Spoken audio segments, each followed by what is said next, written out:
Good evening. I'd like to call to order the study session for the City Council for the City of Wheat Ridge, Colorado for August the 16th, 2021. Thank you for being here tonight. We have three action items or study items on our agenda tonight. Item number one is the 2022 budget request, the Wheat Ridge Business District, Local Works, and the Carnation Festival.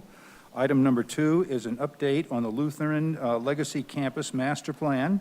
And item number three is mayor and council pay. After that, we'll have staff reports and elected officials reports. As we traditionally do, we will start our study session with comments from our public. I have a sign-up sheet. Don't worry if you haven't signed up. We'll take anyone who hasn't signed up at the end of the sign-up, folks.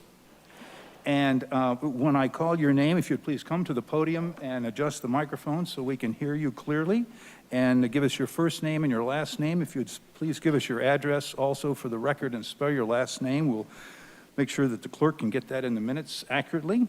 And you will have 3 minutes to address the council. And we have some lights that we're using to help you with timing. And let me, because I'm a little rusty on this, the green light appears when the speaker commences speaking.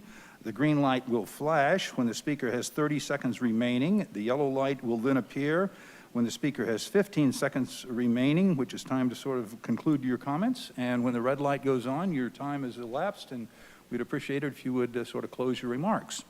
So, and please forgive me if I mispronounce your name, but you'll have the opportunity to correct me on that. So, I believe I have Roseanne Kaffer, our first speaker, with John Culliman on deck.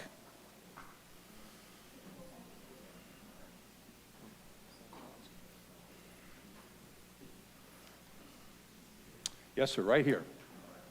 And we should have a live mic. You got to kind of adjust it so it's comfortable for you. And okay. If you'd like to take down your mask, that's certainly fine. Okay. Yes, sir. No, I'm John Cullinan. I do not live in Wheat Ridge. I live in the district where Kevin Flynn has worked to redevelop Florida Heights. For 20 years, I've been friends with Roseanne Kaffer, who lives on 3840 Balsam. Okay. And the neighbors around there, too. So I'm familiar with the area. I just, in the process of streamlining anything you want to do, it's good to learn from people who have done things in the past. And the Denver City Council has just passed, finally, after much community input, zoning for the Florida Heights campus, which is 73 acres versus the 100 acres of Lutheran. And here's what the plan does. I just thought it'd be helpful. And possibly the company called Westside Investment Partners might be useful too, just to what they've done to streamline the process in about 5 years. And then the last 2 years, they've really come together with the community. The plan is to preserve and maintain the historic buildings on Florida Heights campus, a safer experience for pedestrians and new bike lanes, development that matches the pattern of the surrounding neighborhoods, and also for sale and for rent affordable housing, and a climate-friendly construction that the city says will be the first major residential development to test the Denver Green Code. So I'm just saying that possibly that development group, and as well as people from Kevin Flynn's office, could tell you about some of the hurdles they had to get over, and maybe we wouldn't have to go over them. We might be able to streamline the effort to develop that campus in a way that's best for the community. And that's what I have to say. So. Okay, thank you very much for coming tonight. I believe our next speaker is Sandy Nance. And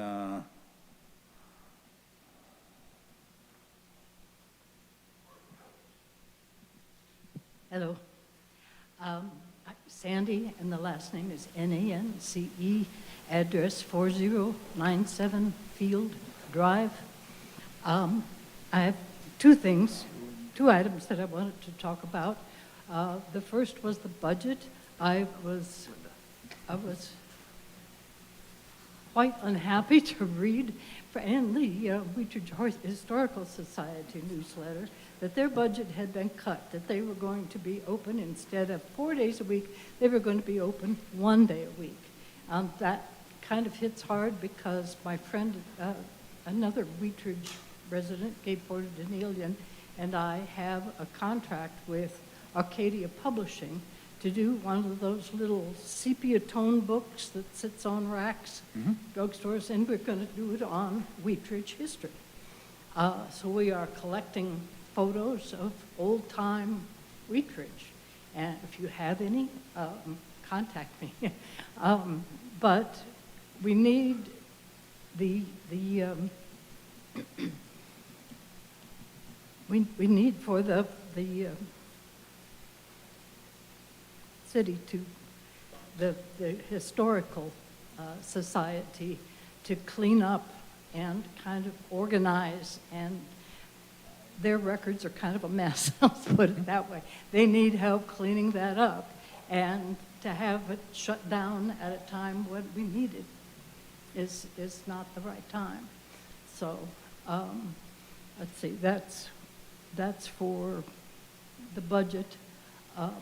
I also am pleased that the, excuse me.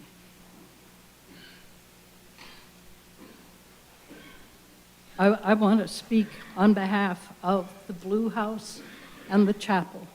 I really, really, really want to save those. I think it's important as we've got a city that is thriving, vibrant, but you don't throw its character out the window once you've got it. We need to save the character of Wheatridge, and part of that is its history. And the Blue House and that chapel at Lutheran are definitely part of the history of Wheatridge, and I would beseech you to save it. Thank you. Thank you. Thank you for joining us tonight. I believe our next speaker is Linda, that lives at 4460 Moore Court here in Wheat Ridge, and I'm not going to go with your last name, so if you'd give us that too. My name is Linda Grantham. I live at 4460 Moore Court and have resided in Wheat Ridge for over 30 years. I am here with some of my fellow board members from the Wheat Ridge Historical Society as well. And we were very distressed when we heard that our hours are going to be diminished down to part of 1 day a week as opposed to 4 days a week. And I would like to just point out that it's actually more of a security risk not having people there during those times when ordinarily it's occupied and doors are open and it's busy. That I can see it's no more infrastructure improvement or lawn maintenance to have it open 4 days as opposed to 1. But I'm also here tonight with people on behalf of the Save Our Sanitarium, which one of our speakers will speak to much more eloquently. And for my one last thing that I would like to say, I went to the City of Wheat Ridge homepage today, and I happened to notice some very alarming things. And under See and Do, as in suggestions for recreation, Denver Art Museum, Colorado State Capitol, Molly Brown House, Colorado Railroad Museum. And it said if you want to explore more, go to Arvada, Golden, Westminster, Edgewater, or Lakewood. It almost occurs to me that it sounds like if you read the webpage and you were a stranger here, that we'd be trying to get rid of you to get you to one of these other areas instead of enjoying the parks and the facilities and bike paths and lakes that we have right here. Thanks. Thank you very much. Let's see. Our next speaker is Marta Heddy.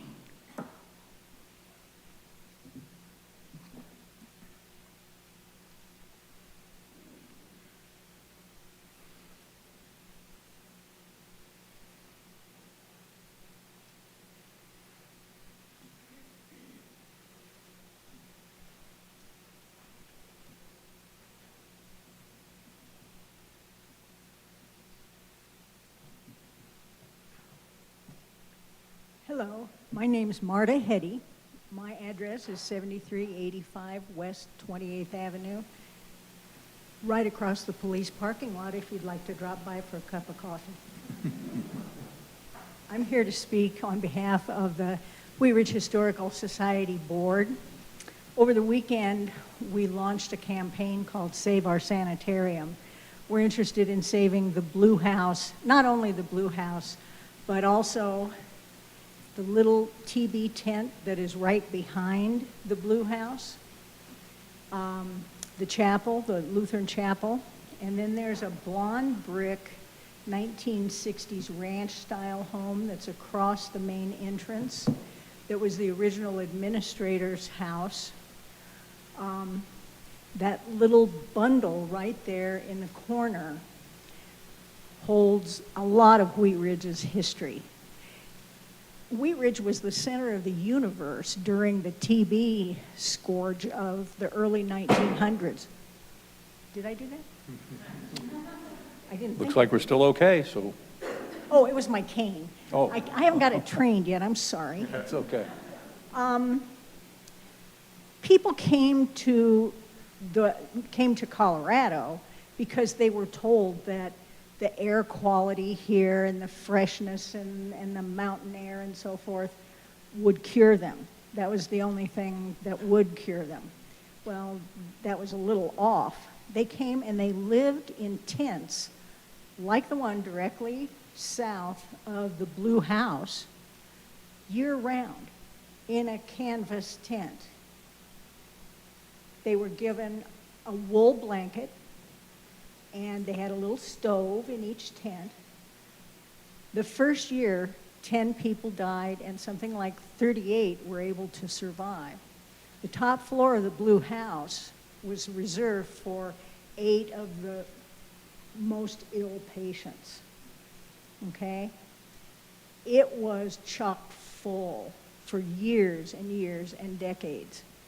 Now, that's a pretty important function for it's not exactly little, it's kind of a big old farmhouse that turned into a sanitarium. We want to see that preserved. We want to see the tent preserved. It's the only remaining TB tent. And of course, many people are real distressed about the chapel. We've had a lot of inquiries about the chapel. And then, of course, the administrator's house. I worked the Carnation Festival this weekend, and we had a little petition that said, do you support? Not asking them really to do anything or pass anything, just do you support?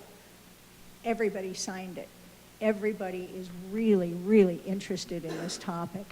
I certainly hope that we can work together to preserve that little corner of the SCL campus. Thank you. Thank you. That's all the individuals that I have signed up on the list. Is there anyone here who didn't get to sign up who would like to speak on one of the agenda items? Please come to the podium and introduce yourself.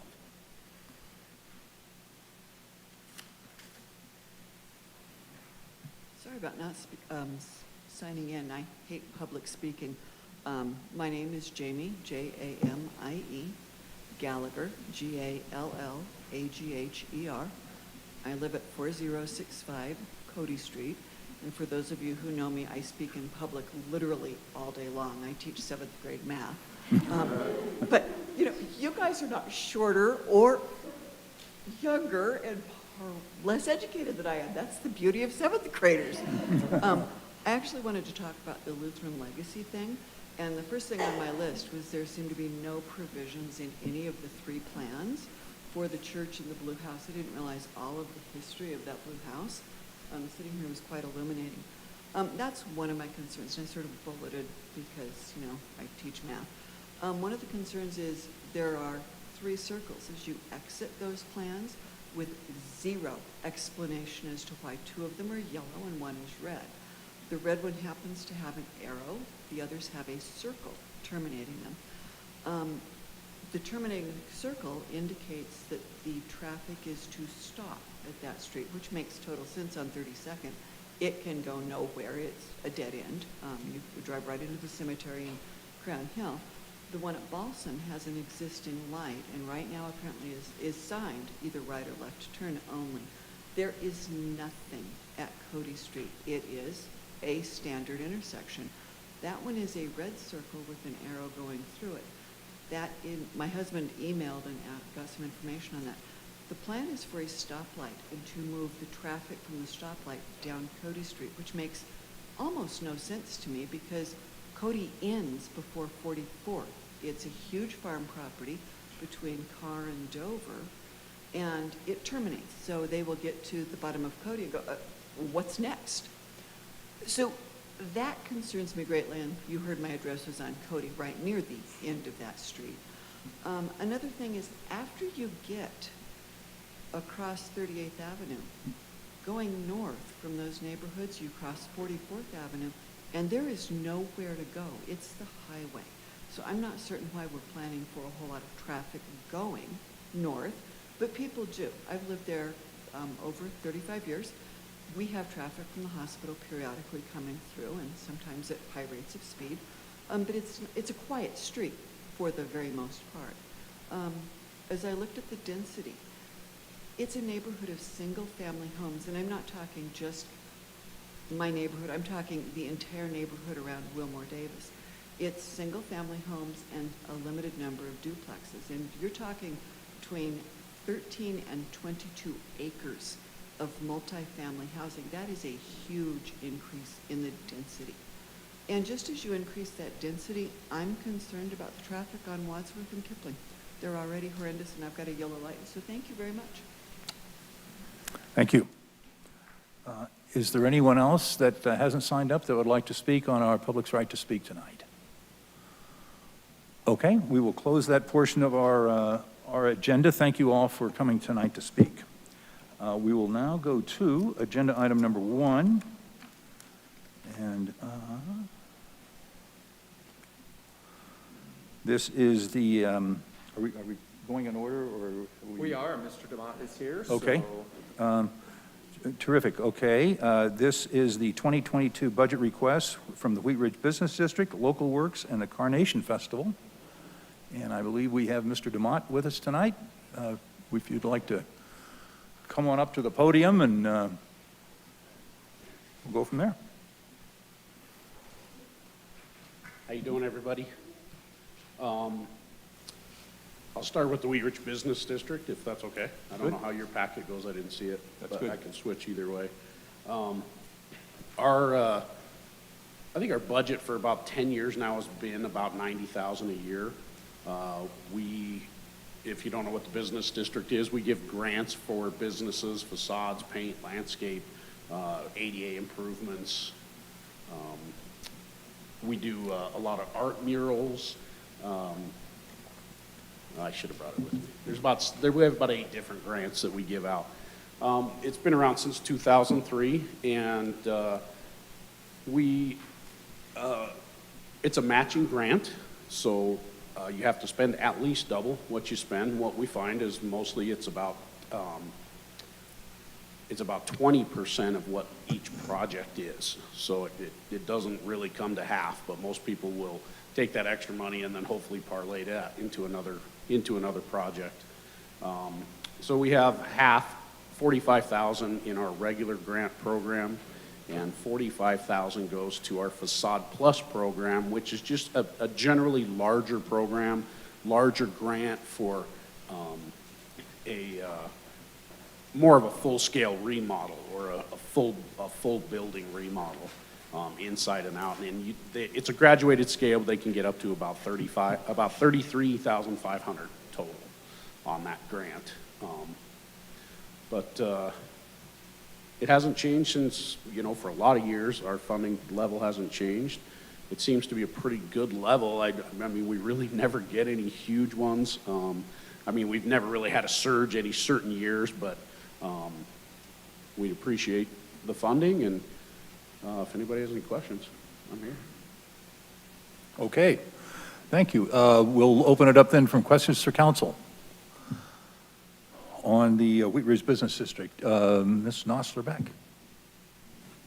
Thanks. Could you just talk a little bit more about the mural project? Because there was a lot of murals that went up over the past year or so. There was a what? A lot of murals. Oh, yeah. Yeah, our Mural Project was actually brought to us by our city treasurer, Chris Miller.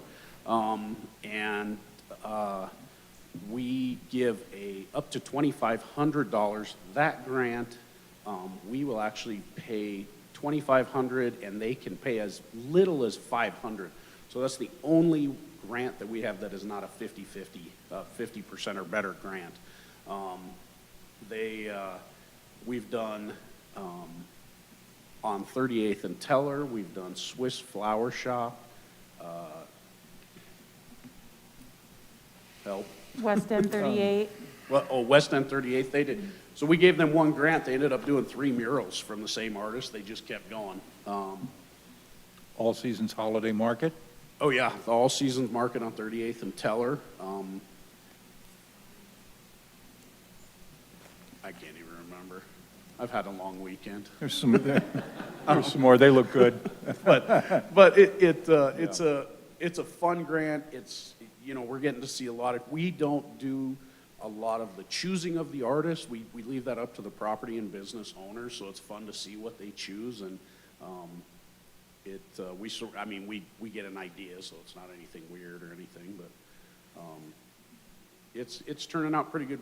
Right now we only put $5,000 in the budget per year of that $45,000, just to see where it goes from there. And if we get more requests, we can always shift, you know, something, or I'd even come back here and ask you guys for more money. I'm pretty shameless about that. Okay. All right. Thank you. Ms. Hoppy. Thanks for coming to talk to us tonight, Joe.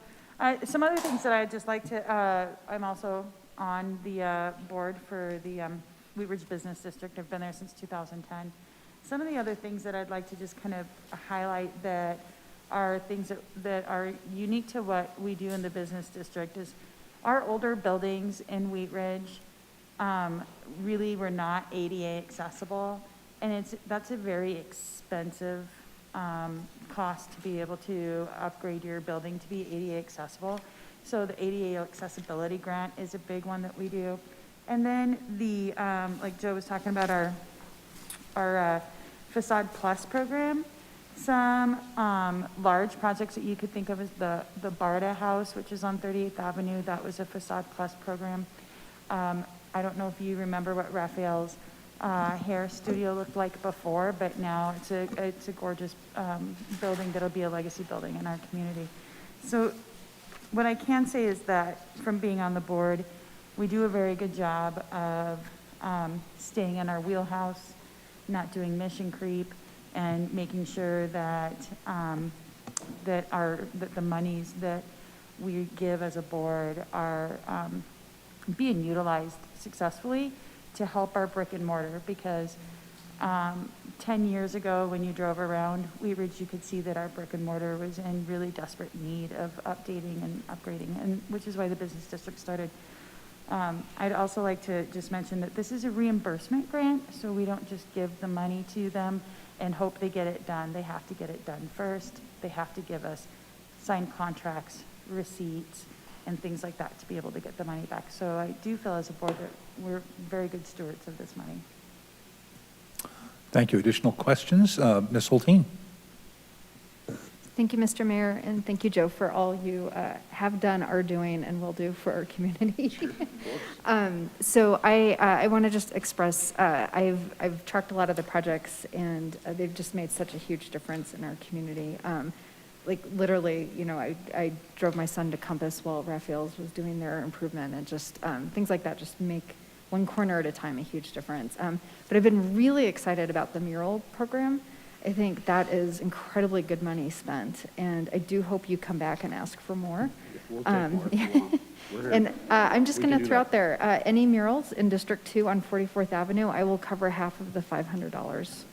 Excellent, okay. Yeah, so please let people know that. And of course, anybody can send us ideas that, we don't go to business owners and say, hey, your building needs a facelift, but if you have a favorite business, go talk to them, and we'll definitely go do site visits. We go talk to them and, we'll introduce our grants personally to them and see what we can do. And yeah, it's fun.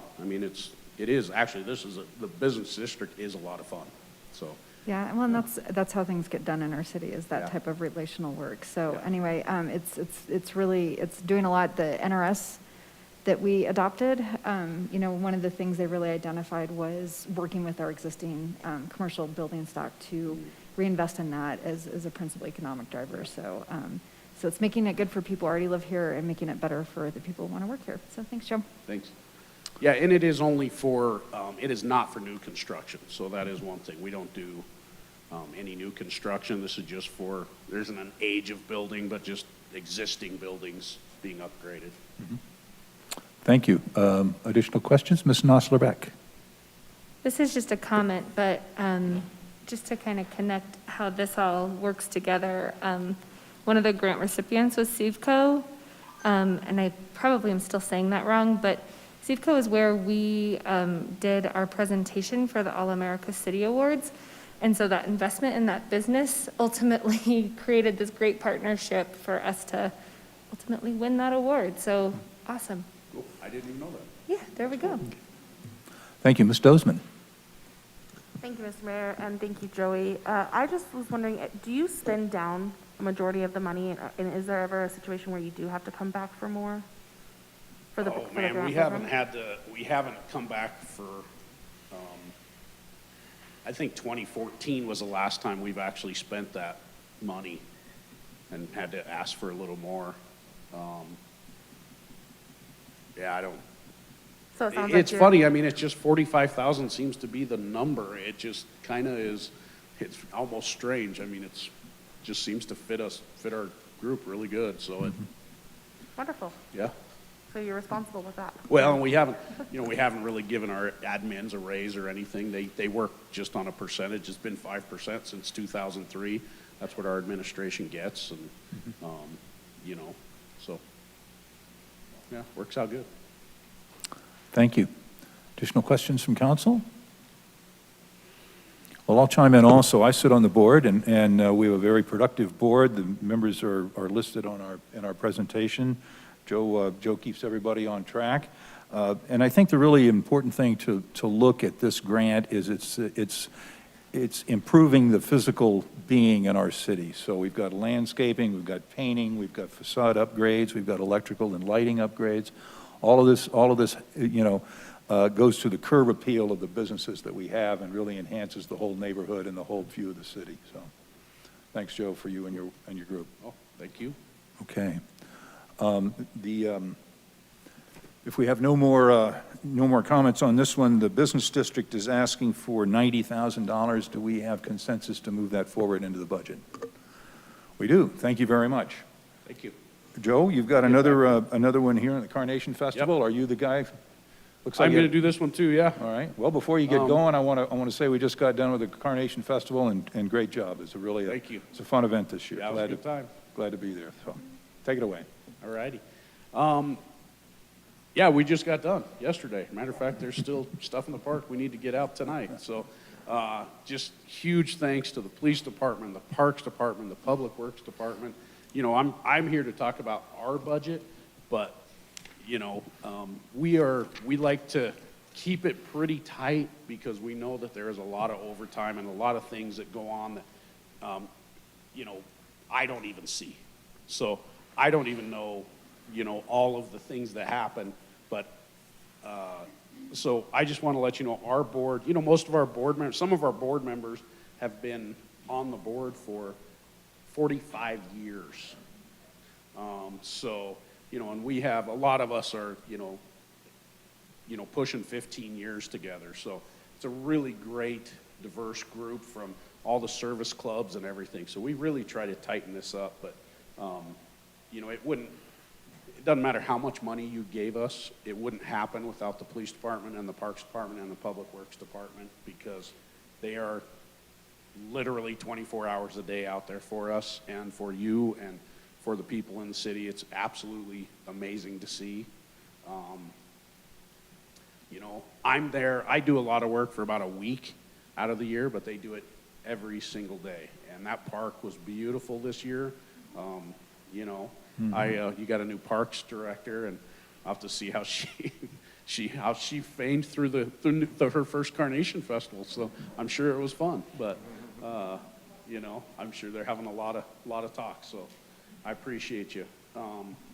But our budget this year, we are like everybody. There was a lot of price increases this year that some we saw coming and some we just didn't really see coming. You know, a lot of things, everything's up, everything. From renting the golf carts to the fences to the porta potties to everything. And our festival grows. Every year we had, we don't charge admission, it's free. You pay the admission, actually. It's in the city of Wheat Ridge. Our gauges go by what our service clubs, our Rotary, Optimist, Kiwanis clubs, sell in beer and pop and water, and we gauge it by our food vendors and stuff like that. All of them had a record year this year. It was the best, and it has been now for 3 years. It's a little better. This one was really good. So, you know, we are a 501c3 nonprofit as well, the Carnation Festival, but we don't do what our Rotary and Optimist and Kiwanis Club do. They go out and they find scholarships and they find projects and things like that. So what we try to do is create the environment for them to come and make some money to fund their programs that they meet every week or, you know, all year long to accomplish. So, you know, our board, we understand that, and we, you know, I mean, I sit on some good boards. This board we're a very good, tight board, and hopefully everybody's going to do it for a long, long time, like 20 years. Now you can't leave. So, I don't know where we, you know, our spot. I can tell you some of the things that are down. That why we're asking for an additional $25,000 this year. We haven't asked for more for quite a few years. While expenses have just sort of crept up a little bit, they did more than creep up this year. And we also had, as we approached some of our sponsors that are year after year sponsors, their businesses were tight. I mean, or not, you know, some of them honestly not even there anymore. So 2 of them that, you know, not there, just not in business anymore. But we still get, you know, incredible support from, you know, small just residents. They want to donate $20, $50. It's amazing. You know, they still call. But our bigger sponsors, they just don't have it in their budgets to fund different things. So we're very thankful for all of them that did, and anything they can do, we appreciate. But we really want to just make sure we can cover these expenses as they grow and keep this festival going for as long as we can, forever. I mean, you know, it's like you said, it's one of it's the longest continually running festival, one of the longest in the country, and you know, we'd like to have our grandkids still saying that when they're here having fun. So, I don't have anything in particular. I mean, I'm here for questions if anybody has anything. Very good. We'll open it up. Ms. Hoppy. Thank you, Mr. Mayor, and thank you again, Joe, for being here for yet another volunteer position that you fill. I have a question. Do you know the number of, I know that you, not only the service clubs, but then also like a lot of the high school clubs, so like the STEM, the football, the band, the POMs, the cheer. Do you, how many of those kind of like the high school clubs do you give the opportunity for them to be able to come and do their fundraising piece? Like, how many checks are you writing out to them at the end of the weekend for their boosters? Well, I mean, over the years, we've tended to count how many, like we literally pay, it was, you know, 16 or 17 different clubs, service clubs, groups. We've actually kind of had to make subcommittees of them. So our car show on Sunday, all of that money, every penny of that goes to something in the schools. Doesn't have to be Wheat Ridge High School or a Wheat Ridge school. We just sort of put it out. This money is here. We have a committee that just solely works on that, and we sort of give them discretion on who gets that money. And what I say is, I need tables and chairs moved, And Friday night, I need kids here at midnight to wipe chairs and tables and change tablecloths. And if you send those kids, those groups of kids, football players, basketball, cheerleaders, wrestling, whoever comes, we will give them a portion of that money. So, you know, honestly, I couldn't even tell you who most of these kids, what they were there for, cheerleaders or basketball or something. I mean, they were just there to help. So of that, I think Renee said there was maybe 8 different groups and teams and organizations in the schools. Jefferson High School had some, you know, wrestlers that wanted to come down and help, and they called and said, what can we do? So, yeah, so I don't know the exact number, but, I mean, we're willing to always find something. Great, and then I just had one other question. Under expenses, you have event administration. Can you explain what that expense is? I feel like I haven't seen that expense before. It's always in there. Oh, okay.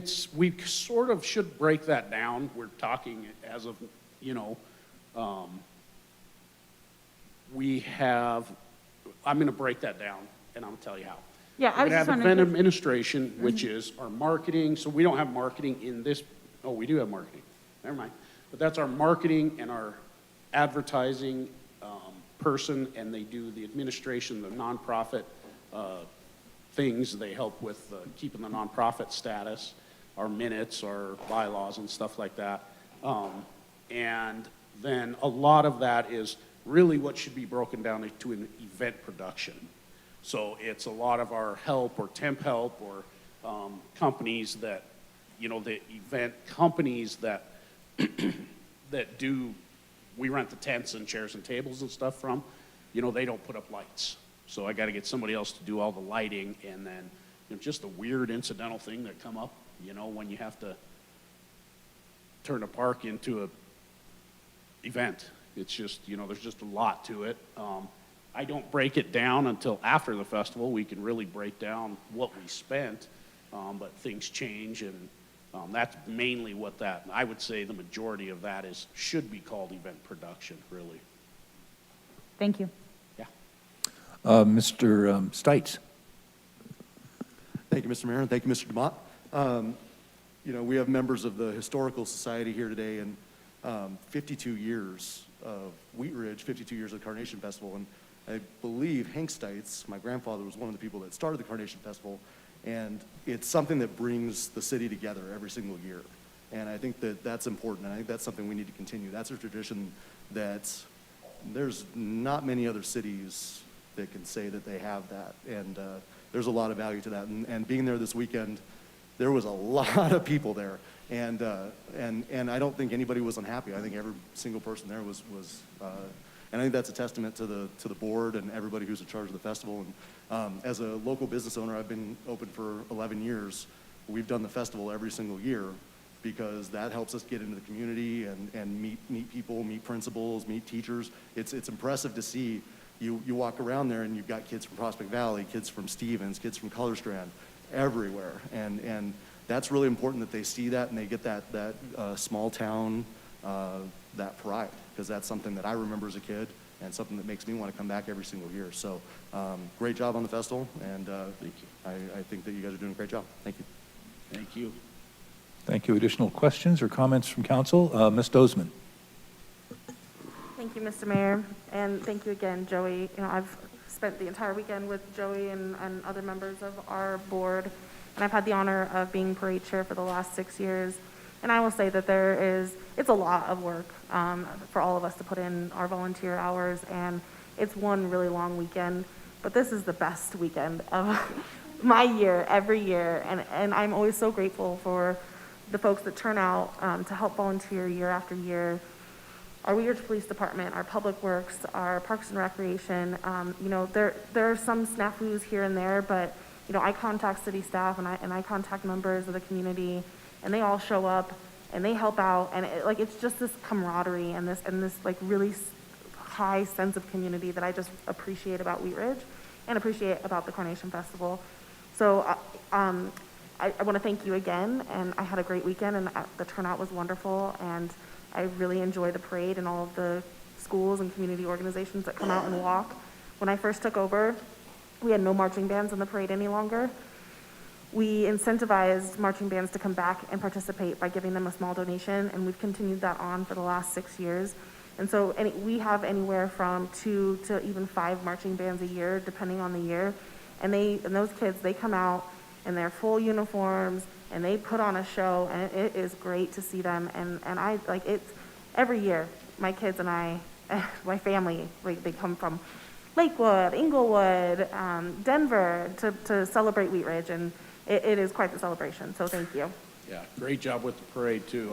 I think it might have been the best attended that I've seen. There was a lot of people there. Mm-hmm. Yeah, it was fun. Yeah. Very much. I saved candy for the end. Okay. Any additional questions or comments? Ms. Weaver? I just wanted to comment as well. I just had such a good time, and I'm a relative new resident of Wheat Ridge. I guess I've been here 11 years now, and I giggle the entire weekend. Rachel can verify that. And this year, not only did I participate in the parade, but I added the pie contest, which gave me a whole nother level of understanding how much I love Wheat Ridge. So and then the fireworks, it's just so much fun. And I just love it. And I can't imagine, like, it just won me over. And I agree with you, Leah. It's my favorite weekend of the year. Good. So, thanks. Thank you. And Amanda jumped into the pie contest at literally the 11th hour when we were teeter on it if we were even going to have it. And come on, anybody she said, would have. you have to have it. You have to. And I said, here you go. Let's do it. So I didn't even get over there. I mean, it's so crazy, but I'm sure it was great. We had a fun time, and I want to thank Counselor Stites for judging. He had a very tough job of judging pie. It's tough. Okay, any further discussion? Mr. Urban? I'll move forward to consensus. Is it I'll move forward to consensus that the city Wheat Ridge contribution be set at $125,000. Okay, let's see a show of hands for that. Looks like we have consensus to fund it at $125,000 for next year. All right. Joe, we look for a great show. Thanks so All right, much. thanks. I could stand here and talk all night about the festival, but we're done. So thank you. Yeah. Thank you all. And All thank right. you, everybody who came. Thank you. All righty.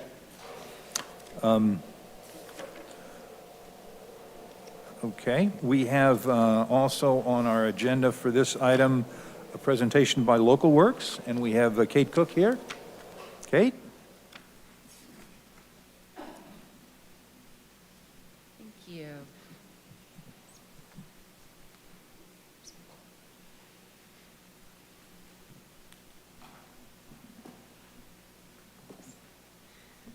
Hi, I'm Kate Cook. I'm with Local Works here in Wheat Ridge. Our offices are located at, I'll spell my last name, sorry, C-O-O-K-E.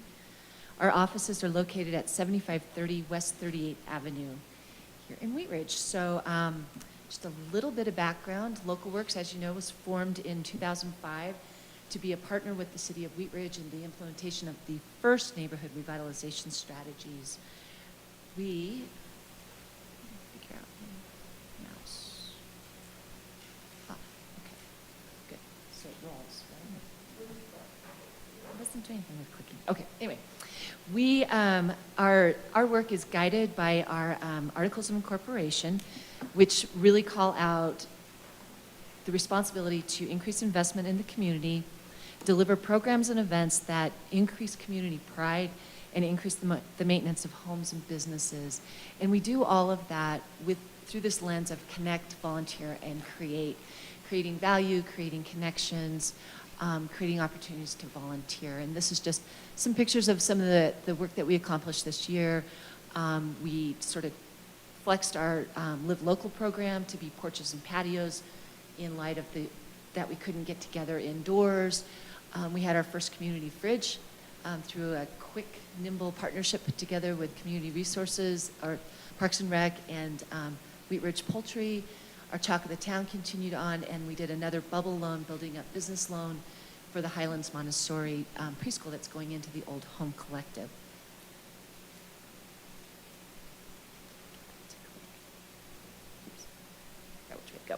So So some of our highlights for this year, we received a second PPP loan. We have moved our offices to a good partnership. So we've reduced our rent by about 77%. We're now co-officing with the Wheat Ridge United Methodist Church. They're at 38th and basically Wadsworth. So that really puts us back on 38th, puts us in the community, seeing what's going on, being part of that. We've launched our volunteer database, really getting clear on engaging people in the community to volunteer and deliver those volunteers to not just Local Works events, but also to other organizations here in Wheat Ridge. By the end of this year, we will have managed 4 TLC dumpster days, removing a total of about 1,600 yards of waste. We will have facilitated 19 neighborhood dumpster grants, and those are small grants where we ask neighbors to get together. They get a dumpster grant. Not only do they meet their neighbors, but they then clean up their neighborhood. We organized 5 community cleanups. This was a new program that largely came out of the Let's Talk neighborhood planning process, where people said, hey, our corridors look a little rough. Can you guys get some resources out there? This also, by putting resources, volunteers out there cleaning up those corridors, allowed the city to free up funds to use on other areas that need cleaning as well. We led 4 community cruiser rides, again, meeting those healthy eating, active living goals.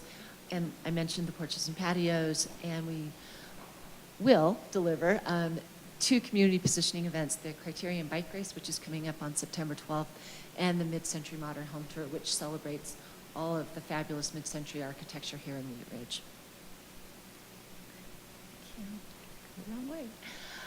This year we're asking for $390,000. That's an 11% decrease from 2021, and it's also a 25% reduction from our budget that was adopted in 2020. So we are on that path, consistent with our strategic plan to increase our revenue sources so that we're not completely dependent upon the city. The bubble loan will continue to be funded from the Local Works investment account. This loan product works well with the grant program that the business district provides, also with the ESTIP program. You can use it for new construction, you can use it for interior renovation, you can use it for your fire systems, and that's what the Highlands Montessori did. So it's not limited to just exterior improvements. We are looking to increase our fundraising and our sponsorships. We've brought on a consultant to help us get really clear on our case statement and our development plan, and then they will be assisting us in writing grants. And we've started the process to create a makerspace here in Wheat Ridge. And again, all of this is done with the goal to promote and position Wheat Ridge as a great place to live, work, and play.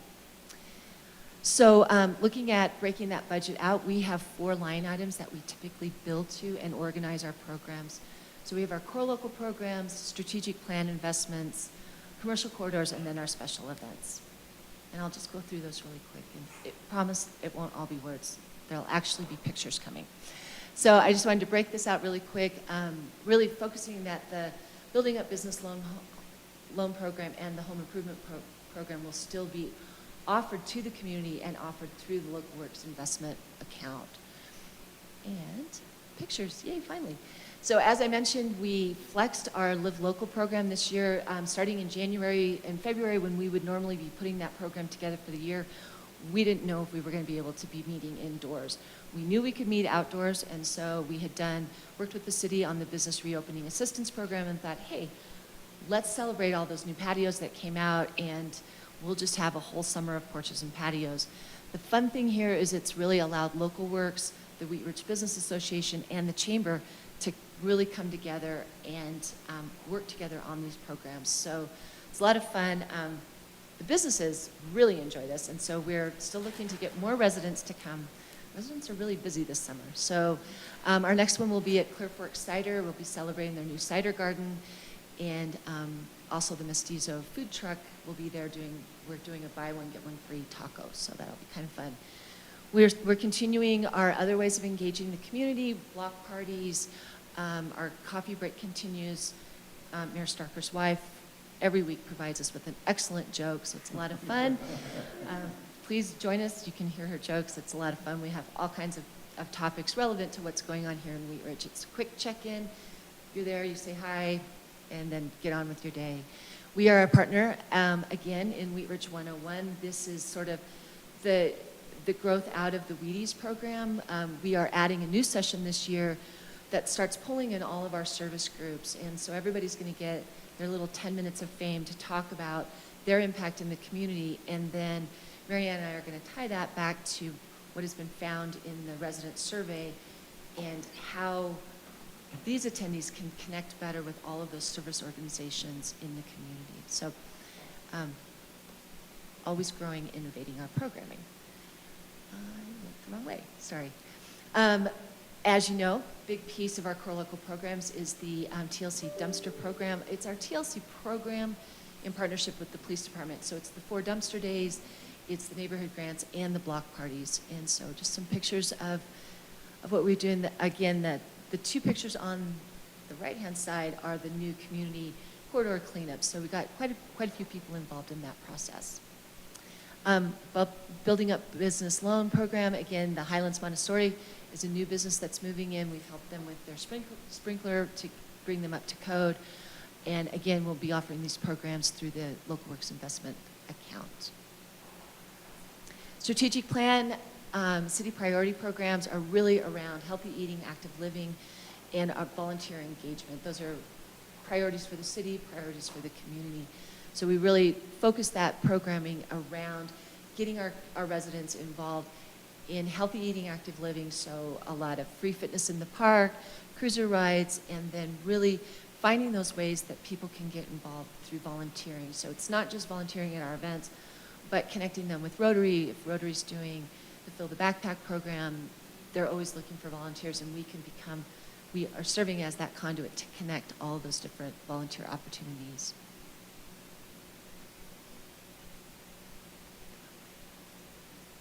I know, it's going to be every time I'm going to go the wrong way.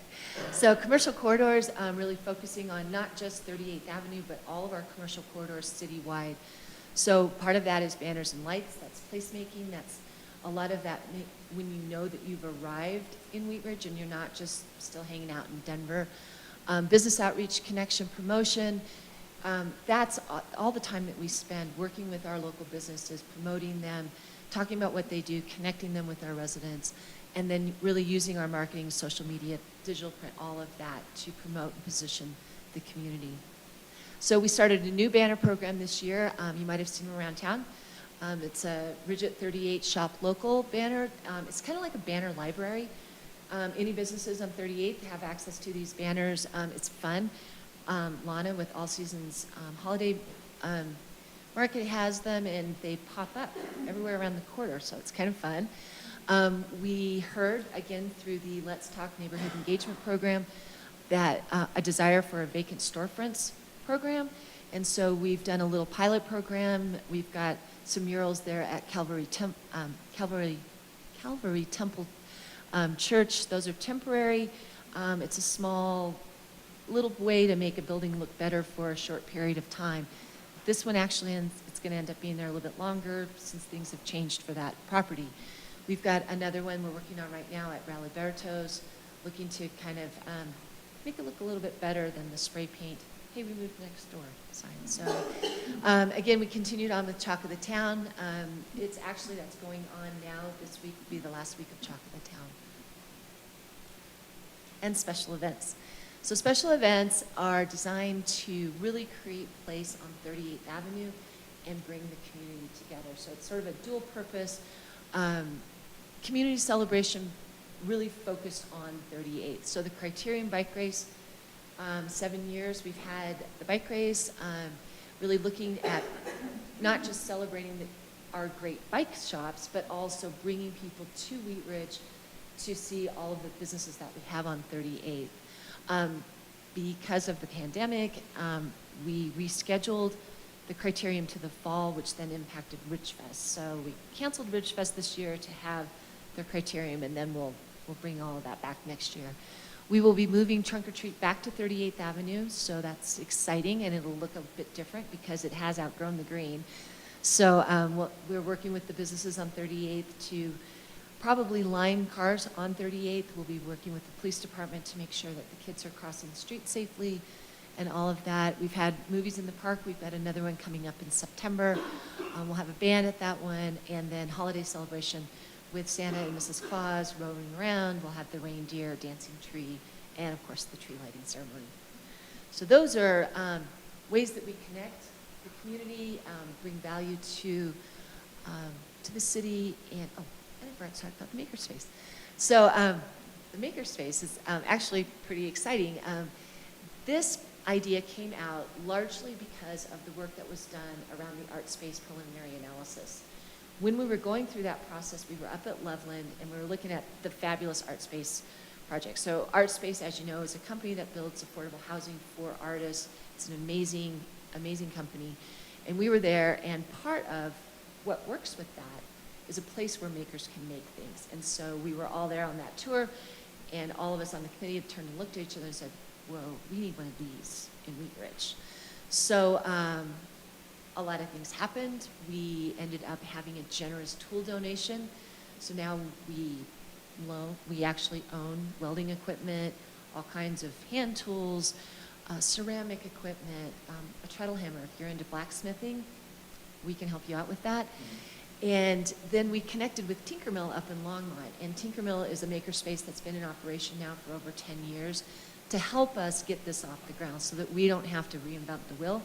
They know how to do it. They can help us navigate this in a quick, efficient manner. So you're going to see a lot of stuff going on around that. So we've got our first meetup coming up next Tuesday. We're going to be meeting at Stylus and Crate.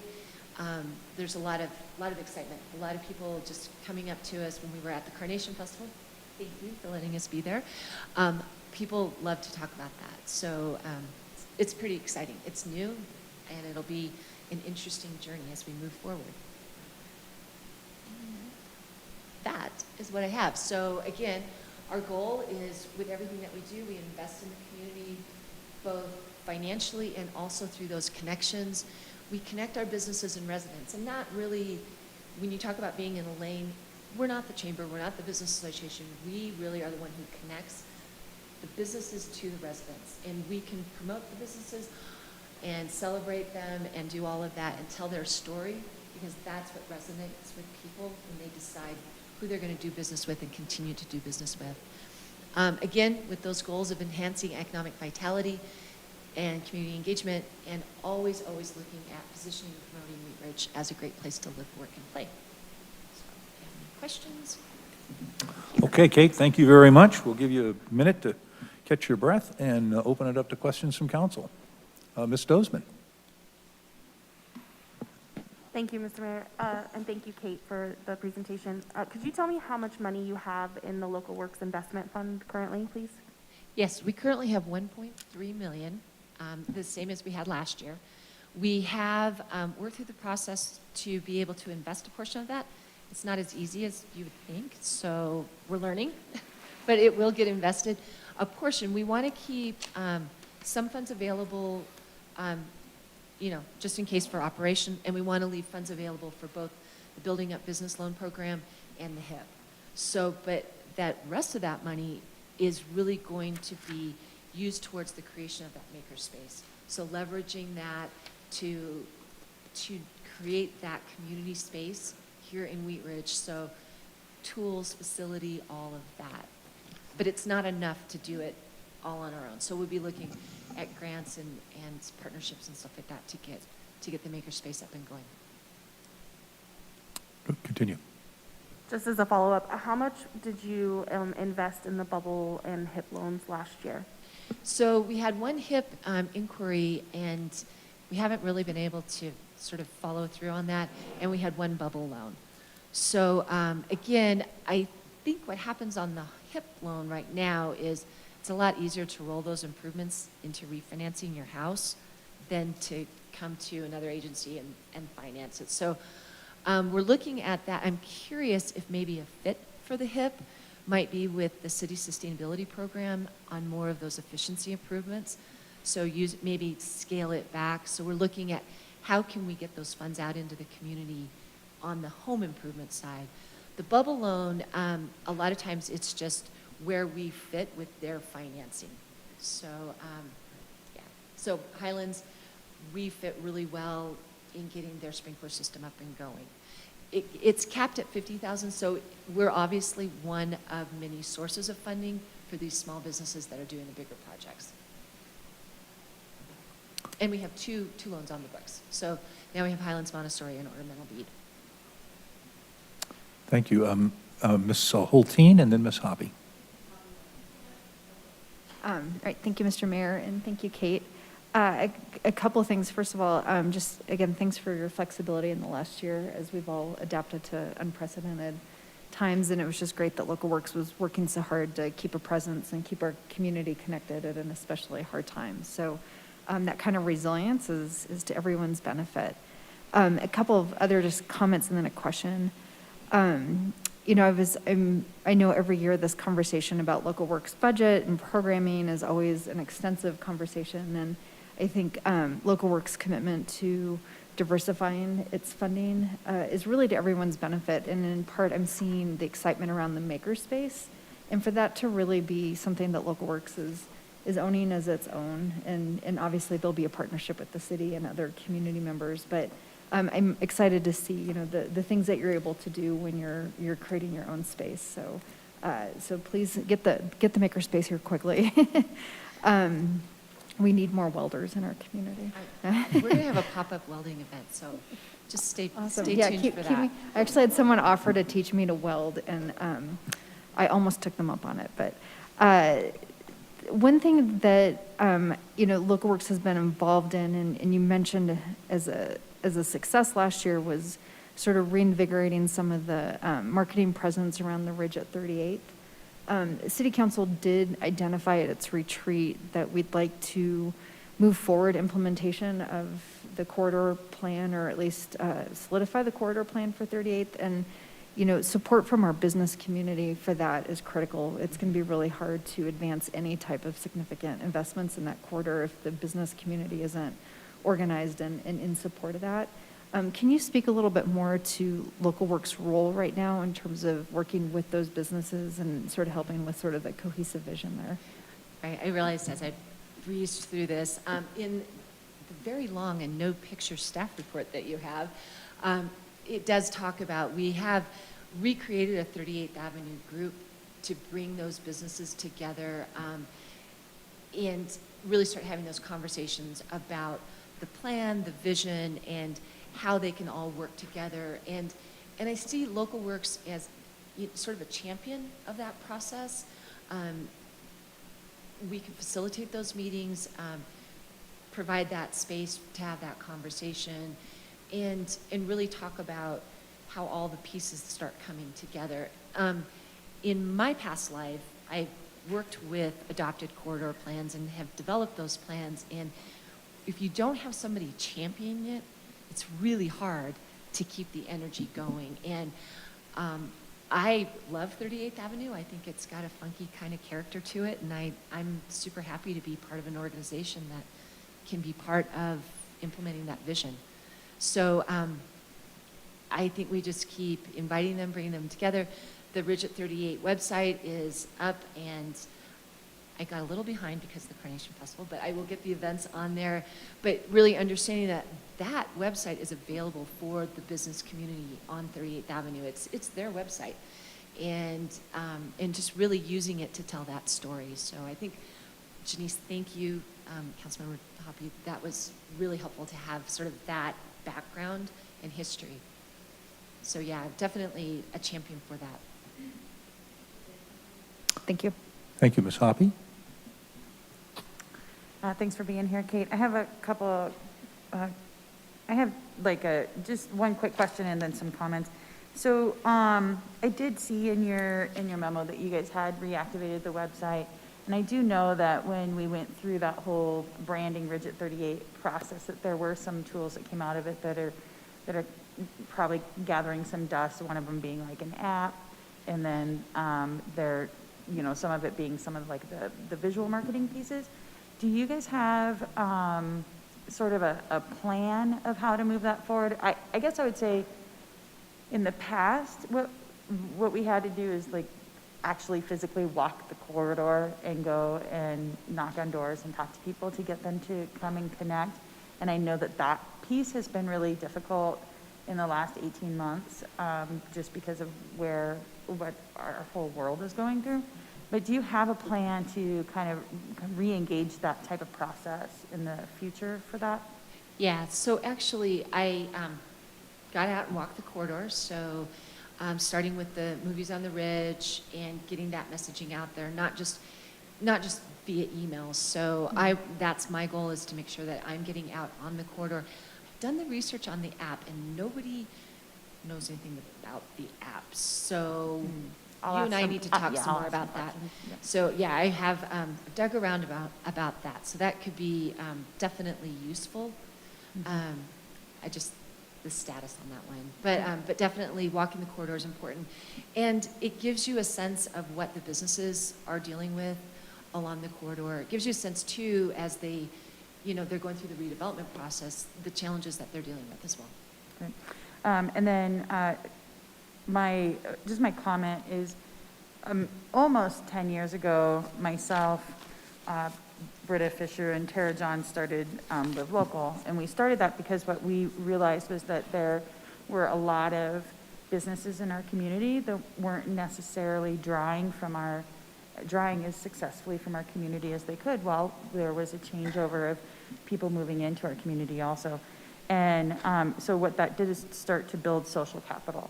And so what Local Works has been doing for a very long time is building social capital into our small businesses and our local owned, independently owned businesses.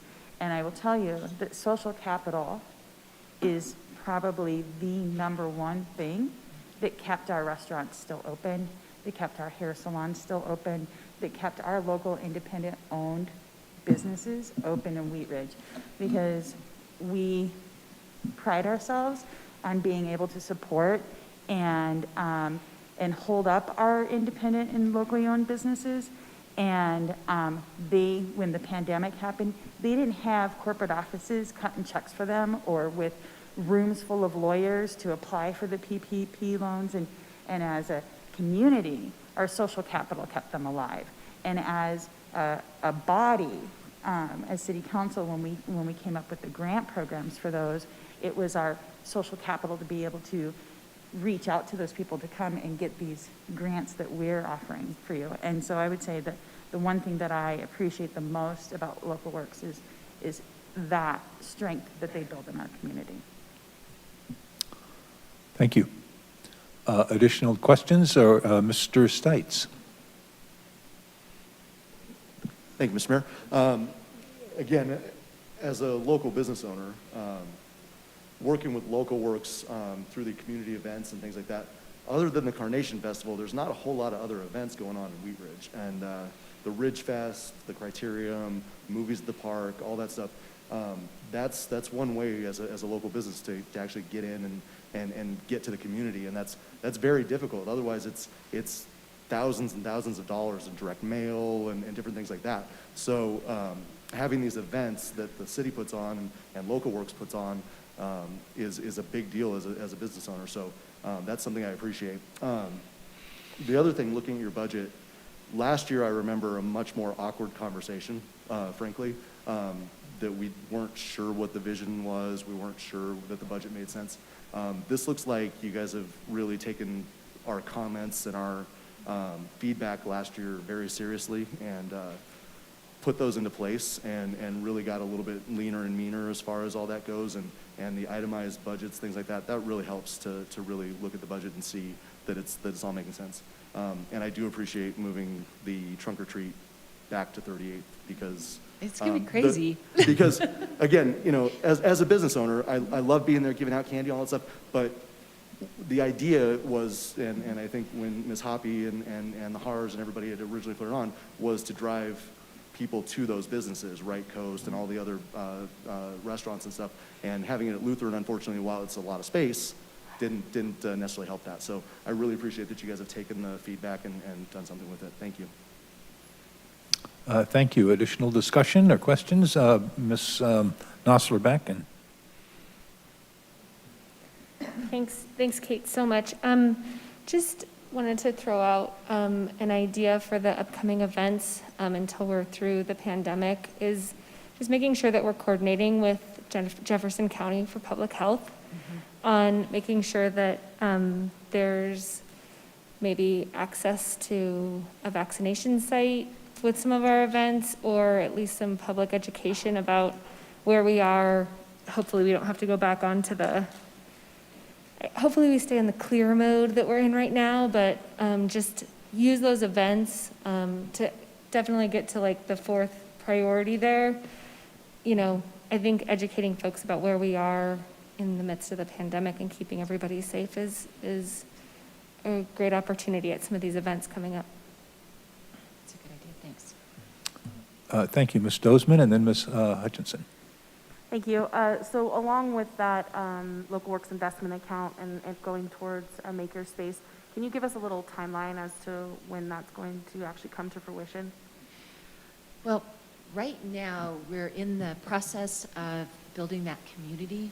So making sure, because the way a makerspace operates is it operates off of the members of that space. So you don't hire a welder to teach welding. You have someone who's passionate about welding and has that expertise and who's willing to teach that. So it's identifying those people.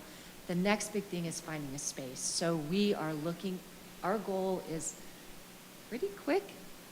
Scott Converse with Tinker Mill thinks that if we stay on task and keep going, we should be able to do this in a year. Now, does that mean it will be 100% financially independent in a year? Probably not. It will have to grow because you grow that membership. But I think if we're creative, we're working on some different angles, and we're trying to be creative and flexible. I have an amazing board that is truly visionary and looking at, we need to crawl before we can run, and let's get in there. Maybe it's some pop-up events. Maybe we only have a little space to begin with, but we get it out there and we get it going. And I think that's the push right now, and that's why you see the first meetup happening next week, which makes my eye twitch because that was after the Carnation Festival and Mid-Century Modern Home Tours that Saturday. But the thing was, if we don't do it, it would have been, oh, well, now it's Criterium. Oh, it's Trunk or Treat. Oh, it's Holiday Celebration, and we would have been 6 months down the road. So biting the bullet and just getting going on it. So our goal is to get it up and get it going. So join, come to the welding class. Thank you, Ms. Hutchinson. Thank you, Mayor. Just as an FYI regarding the interest in vaccinations, Jeffco Action Center, had a backpack pickup all last week at Stevens Elementary School. Jefferson County Health was present and giving vaccinations to any students that would want them. And they had all 3 of the vaccinations there. So that would have been probably a good thing to have out there for people, because they were there when the parade was going on. Thank you. Thank you, Ms. Hoppy. Thank you, Mr. Mayor. I'd like to ask for consensus to move forward with 390. Ms. Dozeman has a question or a comment? Sorry, I just want to make a couple of comments before we move to the consensus, because I will consent to this budget. I want to preface this criticism with compliments as to Local Works, because I think you guys have done a great job over the years in connecting the community, holding and hosting events, and like Councilmember Stites said, bringing and connecting the business community to the residents. With that said, last year was a little bit of an awkward conversation, and I appreciate you bringing a trimmed down budget and a line item budget. But I have to say, the last year and a half that our community has gone through COVID, I found it very difficult that one of our most prominent organizations that touted being a catalyst for community was sitting on $1.3 million and not leveraging that at a time when our residents and our businesses really needed it. So I really hope that by this time next year, where we're having these conversations, that we have done something with that money and that we have done something that really benefits the community. So thank you. Thank you. Thank you, Ms. Hoppy. Thank you, Mr. Mayor. I'd like to ask for consensus to fund in our 2022 budget $390,000 for Local Works. Okay, show of hands on that. Okay, we will move that amount of money onto the budget with a recommendation Kate, thank you very much for a great presentation. We appreciate the work that your organization does. It's great to have you with us. Okay, I think we've completed agenda item number 1. We're going to go to agenda item number 2 in just a moment.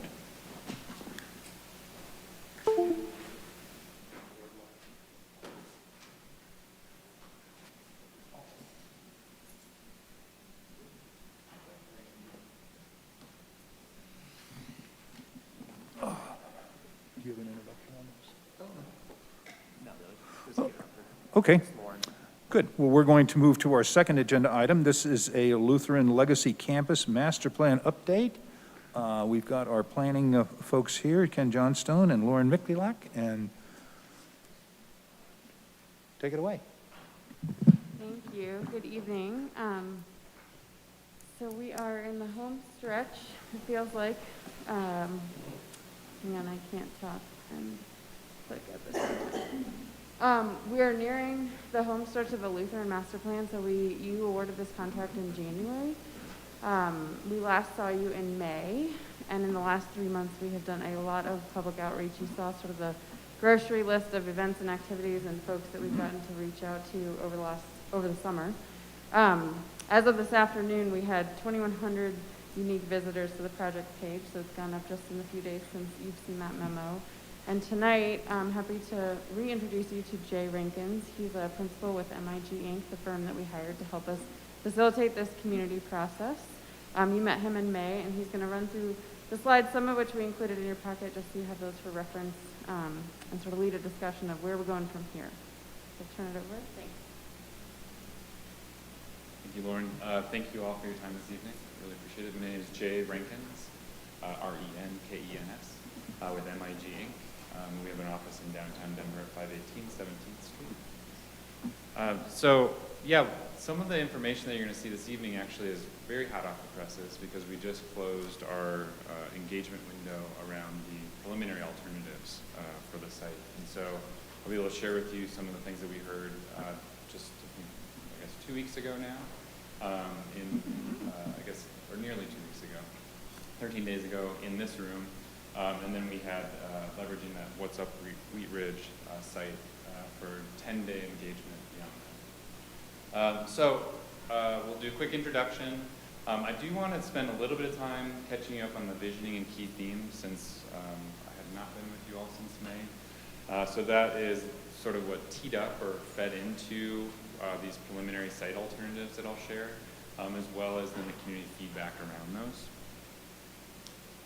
So this is just our locator map for everybody.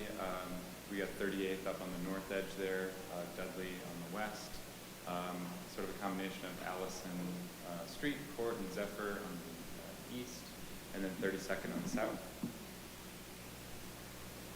One of the things that we really wanted to do at the outset of this process, and we've been sort of continuously sort of tapping into these, is looking at the NRS and some of the things that the community had indicated there that they would like to see just community-wide. And then really thinking about this site in the context of the larger city and the region. When the structure plan was created as part of the comprehensive plan, this was designated as a public space, quasi-public space with the blue, and then a major employment center. There was no contemplation really of the campus becoming anything else other than the hospital campus. And so this opportunity that the community has really embraced, I think, through saying what they want, what they don't want, what they like and they don't like, but seeing it as an opportunity for most likely will not come along again in maybe even a generation or more for this community has been really neat to see. But we are ultimately wanting to create this plan when we're calling it a development framework, so kind of a high level similar to this, but for the site. And then that would in turn lead to an update to the comprehensive plan, and which would allow other things to happen down the road. So phase 1 and phase 2 is what I'll be speaking with you about this evening. Phase 1, our engagement was pretty robust, as Lauren had mentioned.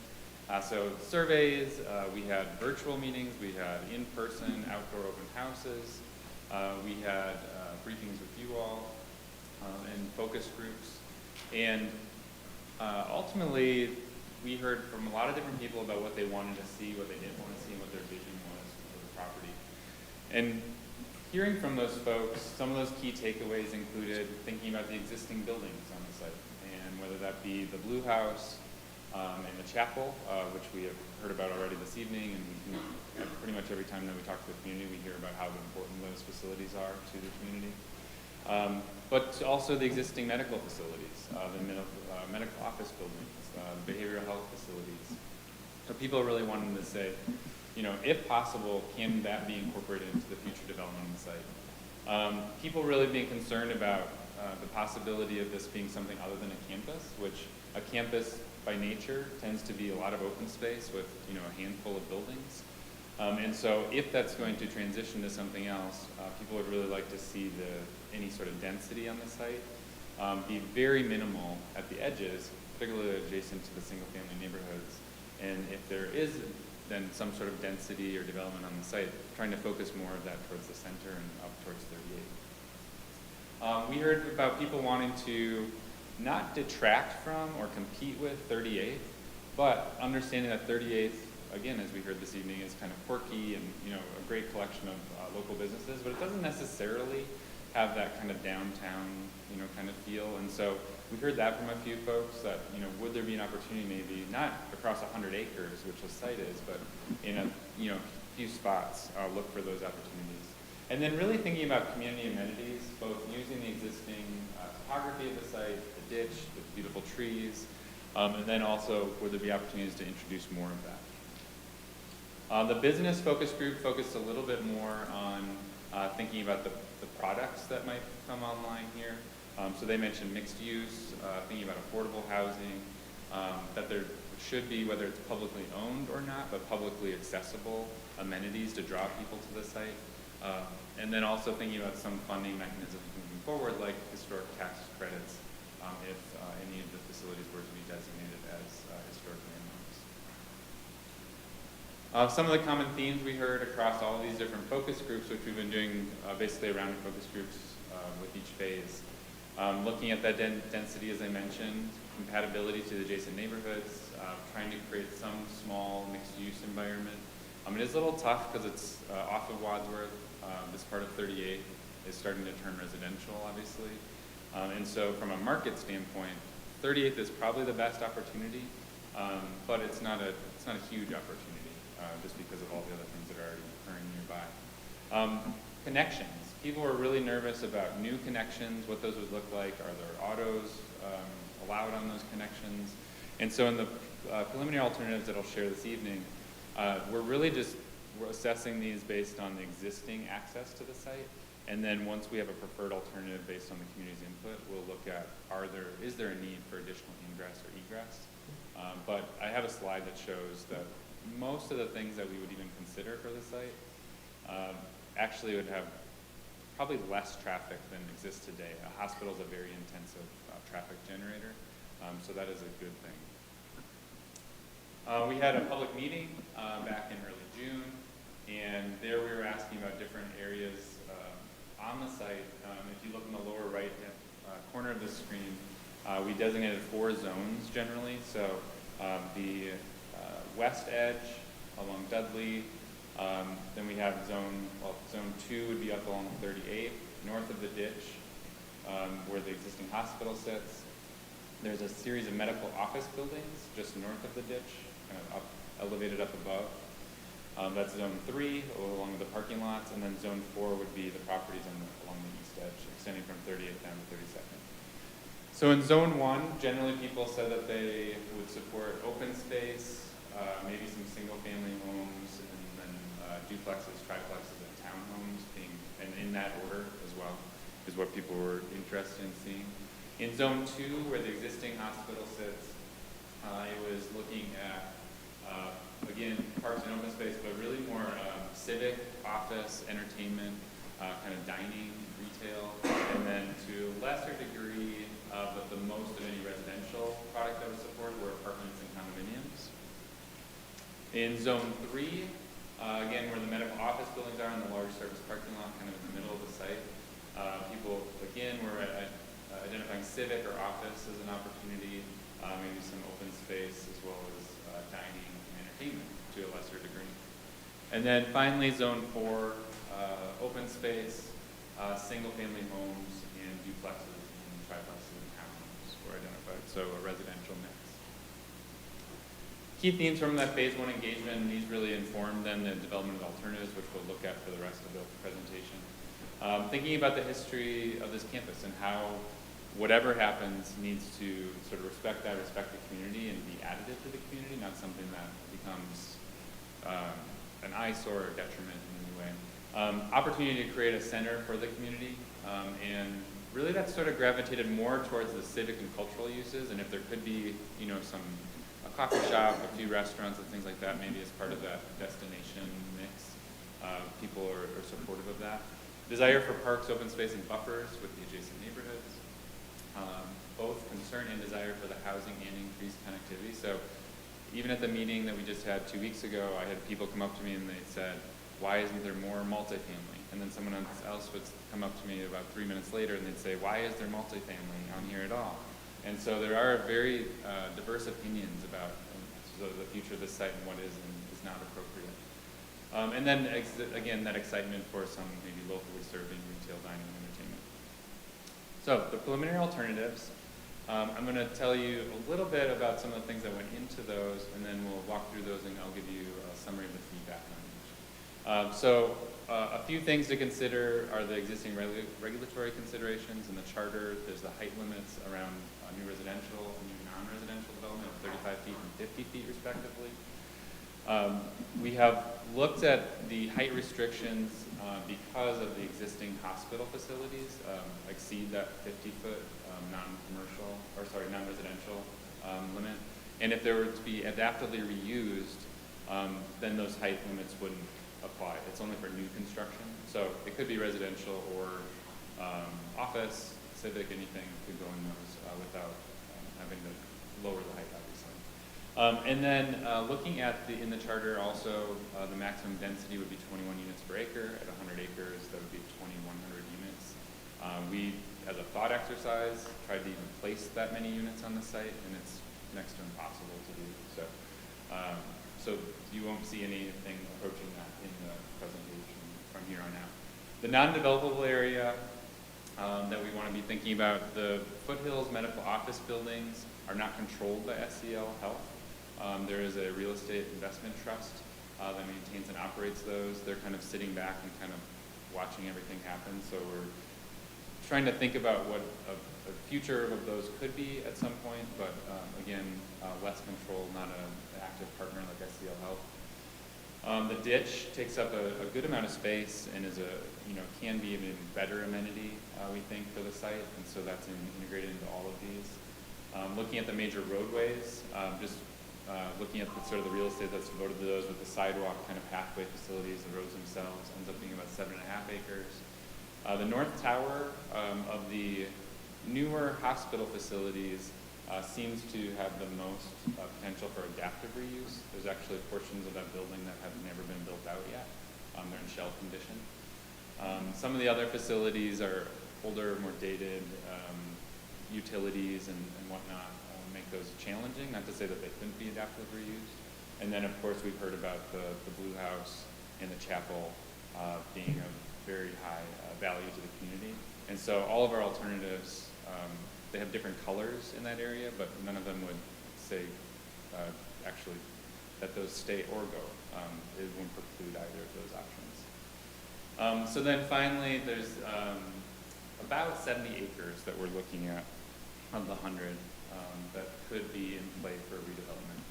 What the market says, and we wanted to make sure that these were at least market accurate, market driven.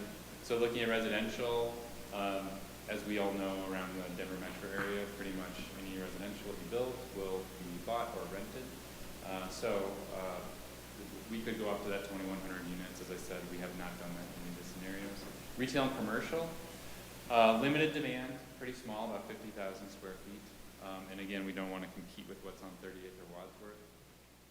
office and employment, there doesn't seem, it's not to say that it could not happen, but it seems very unlikely based on our market analyst input, that there would be one big office user or corporate user to come and fill the campus.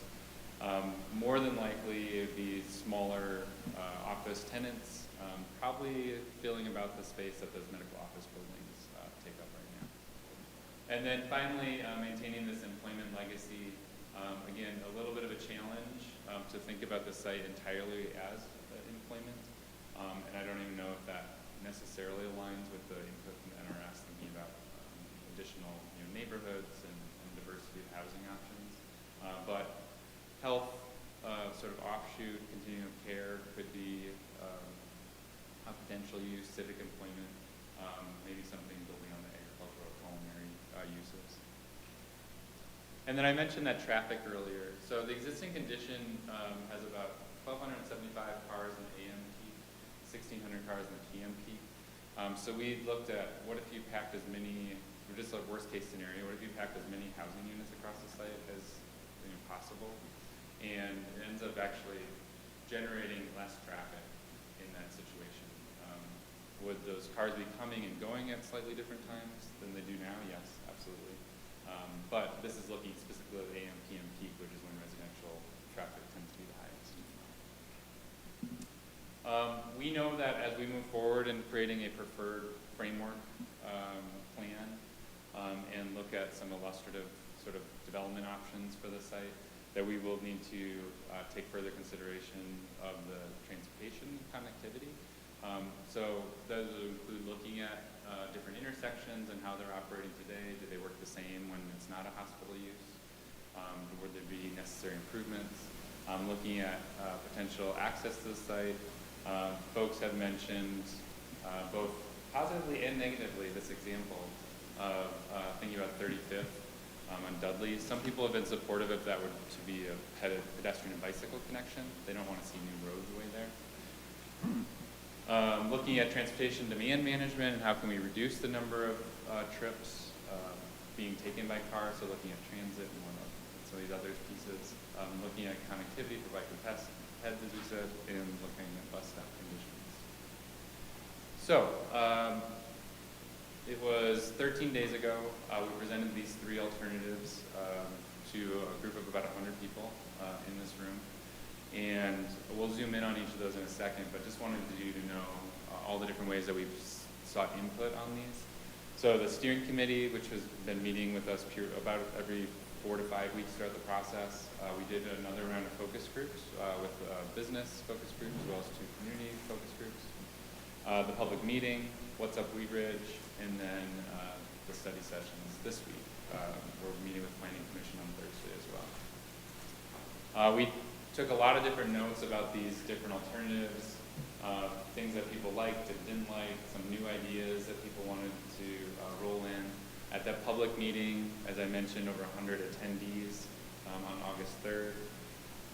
And then on the online survey that was open for about 7 days after that, we had another 164 respondents. When you look at that, we had the vast majority reporting that they live in Wheat Ridge. We had slightly more females, pretty large white respondent pool. And then the survey really focused on preferred concepts and trade-offs. But one thing I wanted to point out before we move on to the alternatives and some of the feedback. The tenure in Wheat Ridge, really great diversity. Some of our earlier outreach, we were hearing mainly from people who had been here a long time, which is great. They're invested in the community, they have that institutional knowledge. But I think we did a better job in this second phase getting more diversity in those responses. So concept A, and all these different bubbles kind of represent different things here. So orange on all of the different diagrams are multifamily. The hatch, kind of darker yellow, are townhomes. The light yellow are low density residential areas, so basically single family homes. Green would be different types of parks. The blue is civic space. And then we have this kind of pink color that's mixed use.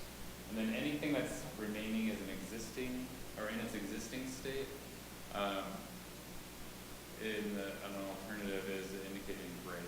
And so the two facilities, the medical office building up to the north here, and then the hospice down the south, SCL Health has determined that those will be staying in their existing use. The behavioral health facility has not been determined one way or the other yet, so we tried to show that in a variety of different alternatives. So in this first option, it does exist in its current state. We're then generally showing a lower density housing product transitioning from the neighborhood to townhomes to a civic core in this particular concept, and then really focusing retail and mixed use up along 38, trying to pull a little bit of that energy from 38, extend it a little further down west here. I think I hit most of these few points. One thing is that we, in all of these, there'd be different types of open spaces, different scales, but placemaking would be a really key piece of this. And folks have told us that they want to create new connections and connectivity to existing open space nearby.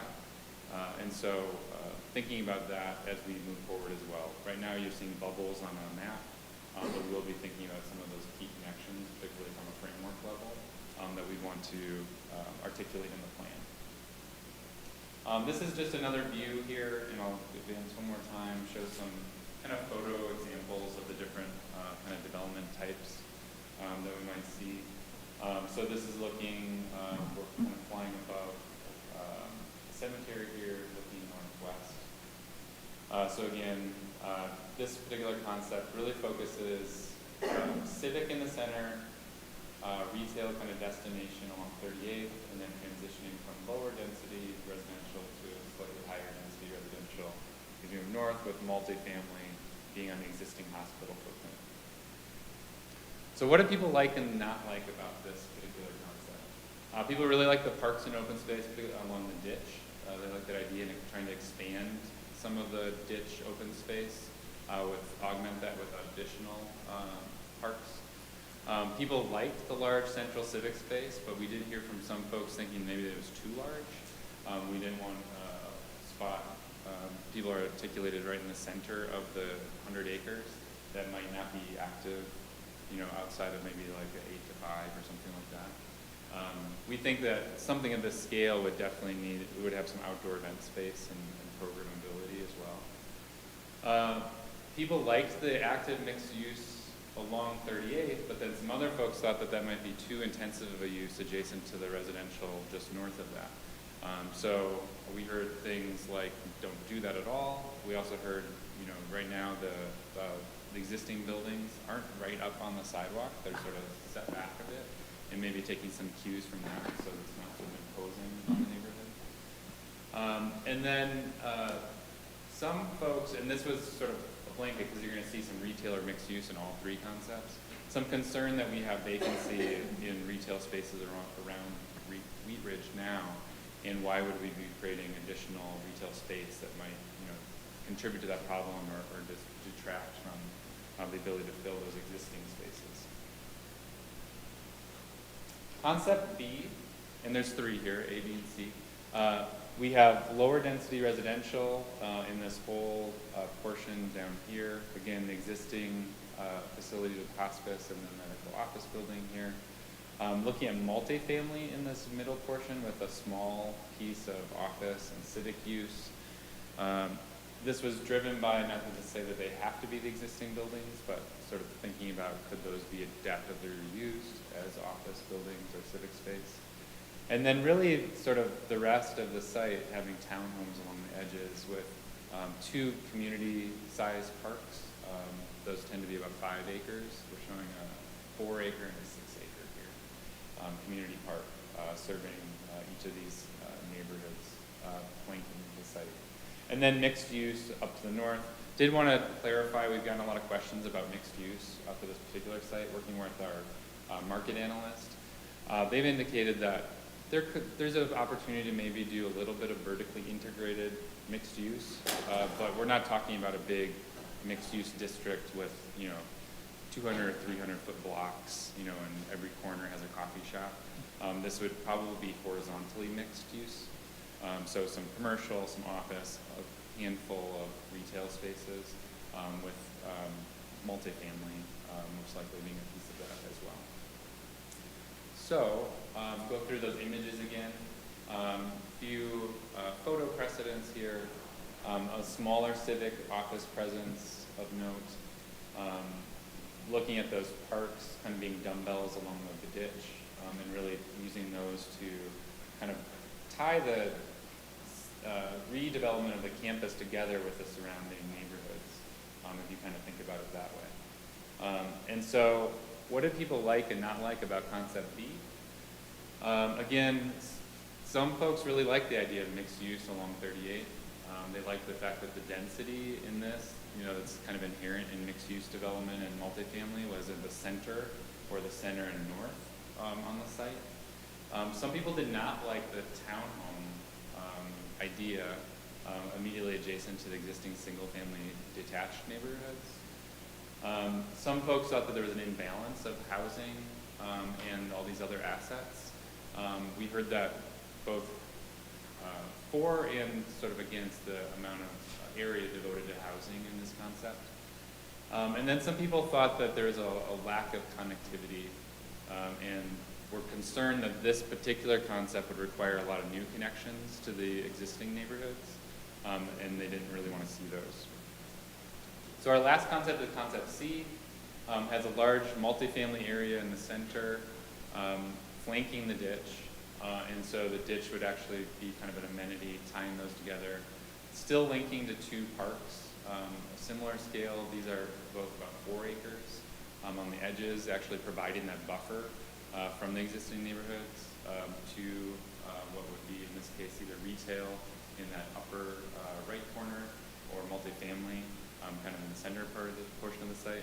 Stepping up in density again, we've been hearing all along this idea of stepping up from the existing neighborhood. So this actually would put single-family homes next to the existing single-family homes before transitioning to townhomes and then ultimately multifamily in the middle of the site. Civic and office up on 38, and then trying to create a small, those two kind of red sausage shapes there, or pill shapes. Those would be trying to create sort of a double-loaded kind of Main Street feel, just for, again, a handful of businesses, maybe a few restaurants, a coffee shop, maybe a couple, I don't know, services, like a daycare, that sort of thing. So, just jumping ahead here to what we heard. So what people liked and they didn't like. Some people really liked the idea of the Main Street along Lutheran Parkway, trying to achieve that. People liked the parks being the buffer to the existing neighborhoods, looking at density concentrated in the center and stepping down to the edges. And they also liked, which was interesting because we had some people, everyone has been advocating for some sort of a civic presence on the site. Some people really like it in the middle of the site, and a lot of other folks have indicated they like it along 38, something that might be a little more prominent, maybe not, feeling more public oriented than maybe something that might be, tucked into the middle. Dislikes, some people thought that the Rocky Mountain Ditch green connector should be extended even further, that there's too much multifamily perhaps in this concept. Some people didn't like the amount of open space, again, thinking that's too little. And then they didn't like, as I said, some people did not like the focus of civic and offices along 38, even though some people said that they did. One last thing, and then I will stop, and I think Lauren and Kent and I can all answer questions. But one last thing that we asked about was the willingness for trade-offs on the site. We've been hearing a lot of interest in large park space and civic space. And typically, a development would not be, required to provide the amount that people are hoping for. And so one of the things that we've broached is, well, would the community be open to some maybe more density in certain parts of the site as a trade-off for community amenities, particularly open space and parks and whatnot. And we asked the question, tying those two specifically together, additional height, and we just tried to make it really simple, just talking height. For a community space, and we said no additional height for no additional community space, low, medium, and high, and the vast majority of folks actually indicated medium, which was of interest to us. Like we weren't sure where people were at. We've been sort of having the conversations, and people had suggested to us to think about. And so I thought that was a really interesting takeaway. Where would folks want to see that? Whether they said low, medium, or high on the previous question. And it was zones 3 and 2. This one was a little surprising to me. I really thought zone 2, because of the existing height of those buildings being a little over 100 feet, that's where folks would say, hey, that's where the additional height should be. But zone 3 actually received a decent amount of support as well. When we looked at all 100 or so folks at the community meeting, as well as 164 who responded via WhatsApp to the page. And then this is just to really just demonstrate to you that we're going to start to investigate what that might look like as part of a framework plan. This idea of, how do we, in the plan, articulate this trade-off and where might height be appropriate. It's interesting because this site is so large. This top diagram is looking all the way from 32nd to 38th, a cross section from north or from south to north. And then this just breaks it into 2 parts here. So this one in the middle is this portion to the ditch, and then the bottom one is the ditch to 38th in the existing single-family neighborhoods here. Because of the topography of the site, there's actually about a 50-foot difference of elevation as you move through the site, and most of that is at the ditch, so where the change is. And so one of the things we want to explore with the steering committee, bring back to the community, is with their indication of those zones 2 and 3 being the place to explore any sort of additional height, what might that look like? How can that work with the topography of this site to not accentuate it, but actually perhaps height it a little bit from the surrounding neighborhoods and neighbors. And then last slide here, additional considerations.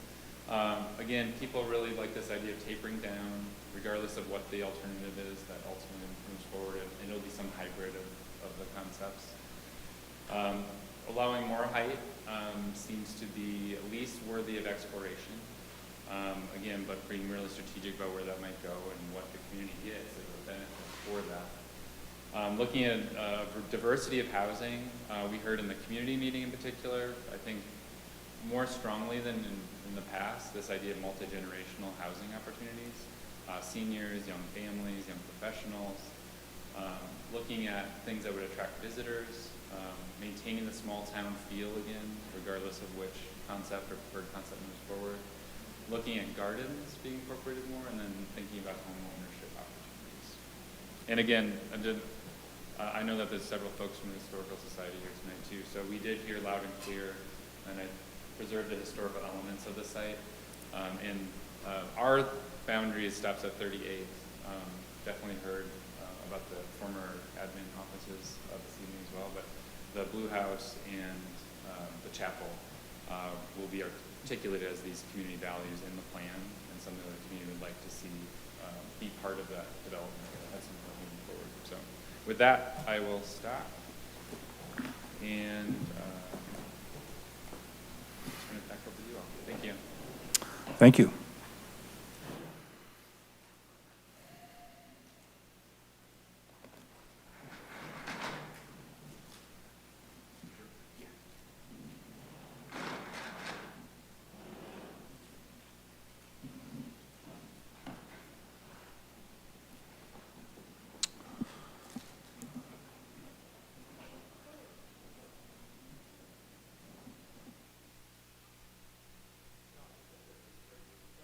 Yes. Thank you. Oh, okay, so thank you very much. Good presentation, a lot of information there.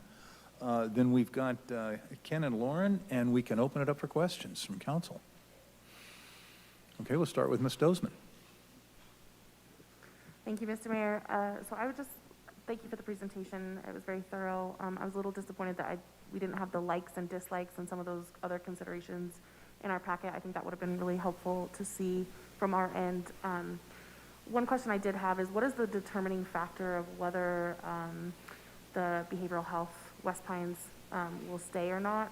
Because I think it's a significant need in our community, but it doesn't necessarily fit, like, because of the nature of the facility, it may not fit within, you know, a family park kind of concept.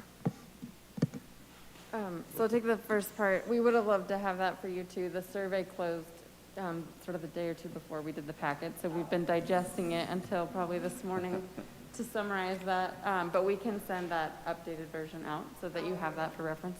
In terms of West Pines, SCL assures us that they will make a decision before our final public meeting on September 22nd, but it's sort of wholly within their court to make that decision. They haven't shared with us sort of what they're considering or not at this point. What the conversations I've had with some of the leadership is they understand that's a huge need in their system, and if it leaves this campus, it'll be replaced in another location in their system. So it's the resource will not go away. May not end up in Wheat Ridge, but we just don't know yet. I think the other thing they've shared with us is that in a perfect world, it would be fairly proximate to an actual hospital for a variety of reasons. So that's a challenge that they're struggling with. And the building's quite old and needs a lot of work. I know one thought was to totally rebuild it on site too. So I think there's still some options. One more thing I could add is, in our most recent conversations with them about the West Pines facility, they're hopeful that by the time the plan is actually before you all for adoption, that they'll know on the future of that facility. Thank you, Ms. Hulteen. Thank you, Mr. Mayor, and thank you for that thorough presentation. I just want to also thank you for doing such a good job working with our community, both with the stakeholder group and the community outreach. That's an impressive number. The survey was long. It was not a short one, and so I just really am excited to hear so many people took the time to give that kind of feedback. I have a couple comments and then a question. One is, please take seriously converting 35th Avenue as an active transportation corridor. It's really, I rode my bike here, I ride through Lutheran campus to get here. There are not enough good east-west connectors in our community, and 35th Avenue, I mean, it doesn't actually go through from Wadsworth, but it is one of the east-west connectors that is safe for people to walk and bike. So please keep that as a priority. I will just say I really like the idea of a small neighborhood commercial center. I realize that we do have some vacant storefronts now, but this would be coming online, several years from now. And one of the outcomes from the neighborhood revitalization study was really wanting more of that thing you can walk to in your neighborhood, go grab coffee and connect with your community. So I think that's important, both just as an amenity, but also as part of something that's been identified citywide as important. And then I also kind of like the civic space on 38 that feels more accessible to the whole community and not kind of embedded within the campus. I think we, as a city, really value our civic spaces. We're a small town that likes to hang out. So if that space can be somewhere that feels a little bit more accessible to people outside of, like, you said earlier that maintaining the campus feel was something that came forward, and if you're maintaining kind of the campus feel, if that civic space is embedded within it, it might not feel as accessible to the rest of the community. So those are my comments. I'm sort of curious on the attainable housing approach with what this will look like when it is finally through this process and ready to come to council.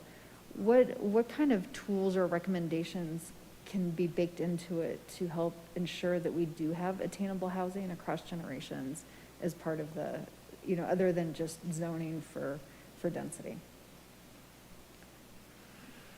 Well, certainly, and Jay, you can help me in terms of how much of a priority you believe that has been articulated as part of the planning process. I know we've heard it, I just don't know to what extent, but if we've heard it to the extent that we think it should be a policy recommendation in this master plan, then certainly it should be and can be. In terms of how you get that product at the end of the day, it certainly could be something. I think Jay had a helpful slide there about trade-offs, and those trade-offs are ultimately going to be articulated in likely in a zoning document. I think we all know that ultimately this property is zoned planned hospital. That's all you can do on it. So it likely will be considered for rezoning down the road for it to be developed, and certainly something that you could cook into a planned district, a planned mixed-use district zoning requirement. We haven't done that before, so that would be new territory for us to chart, but it certainly would not be precluded if that's a priority. Yeah, I think this is, I mean, a really unique opportunity. We as a city haven't had any type of attainable or inclusionary housing, ways of sort of capturing the development interests that we've had the last couple of years. So I think this is a very unique opportunity for us to be able to capitalize on sort of a more comprehensive zoning approach that's really heavy on housing and residential, to be able to look at whether it's in lieu of, or different like incentives and trade-offs that we can do to ensure that there are opportunities for people to call Wheat Ridge home, across all incomes. So, and that's something that, may or may, I don't know how thick it is in terms of the community preference, but it's something we've been hearing in the citywide. And every time we look at where to put it, no one really wants it anywhere. So I think this is an opportunity to sort of thoughtfully bake it in. So I hope that that's something that we can figure out how to make that work in this plan. And the community has been pretty vocal about wanting a mix of price points and building in that affordability and attainability. I think it's great as a tribute to the community members. Best practices would be, say, do mixed income kind of product, and people aren't necessarily using the terminology, but that's what they're talking about. Opportunities to own, to rent, different price points, market rate, and subsidize in some way. So yes, absolutely. Ms. Hoppe. Thank you, Mr. Mayor, and thank you for the presentation. Also, thank you to all of our community members who have been a part of the conversation to get us to this point. I just have first off, I completely agree with Councilwoman Hulteen on the attainable housing, and on top of that, hopefully some sustainable housing also.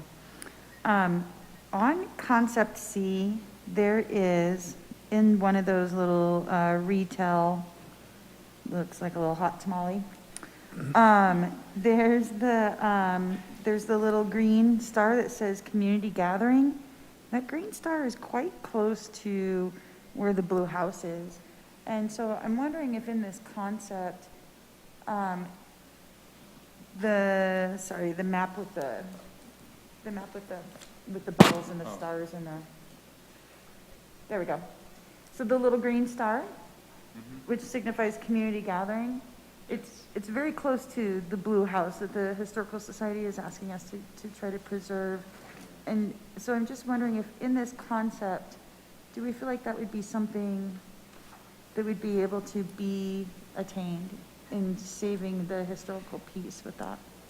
Yeah, I can't speak to the attaining the house, but this was or did you say retain? Retaining, Yes. yeah. Yeah, so on this, it's actually in the legend, it's adaptive reuse. So the idea was that could be. Sorry, the green dot is actually the Oh, little. up here, yes. Yeah, right You're there. Yep. Yeah. Yeah, so the idea though, conceptually in this one, is that the blue house could be part of that Main Street environment.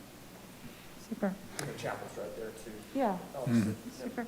And then, I just wanted to ask, like, what, so I do actually quite like this concept quite a bit, but what, if this is not the concept that rises to the top, what is there anything that we can do to try to maintain the blue house and the chapel? Is there anything we can do? Is like, I mean, we don't own the land. We don't own those buildings. Yeah. So is there something we could do? I'll take a shot at that, Ms. Hoppe.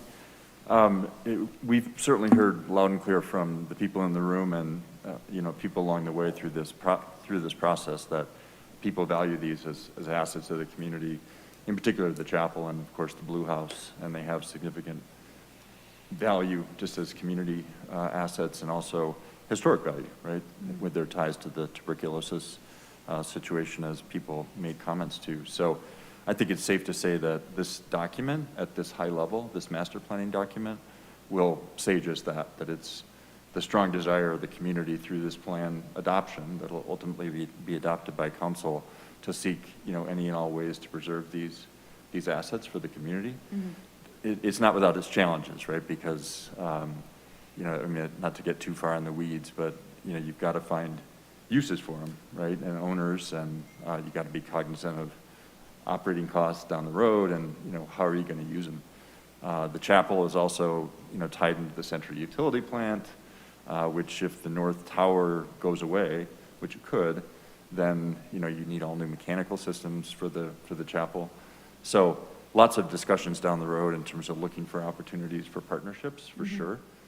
So I think at this master planning level, it would be our desire to just make sure that the document reflects what we've heard and what we're, I think, hearing from you all as well, that those are assets of the community that we want to do everything we can to work to preserve.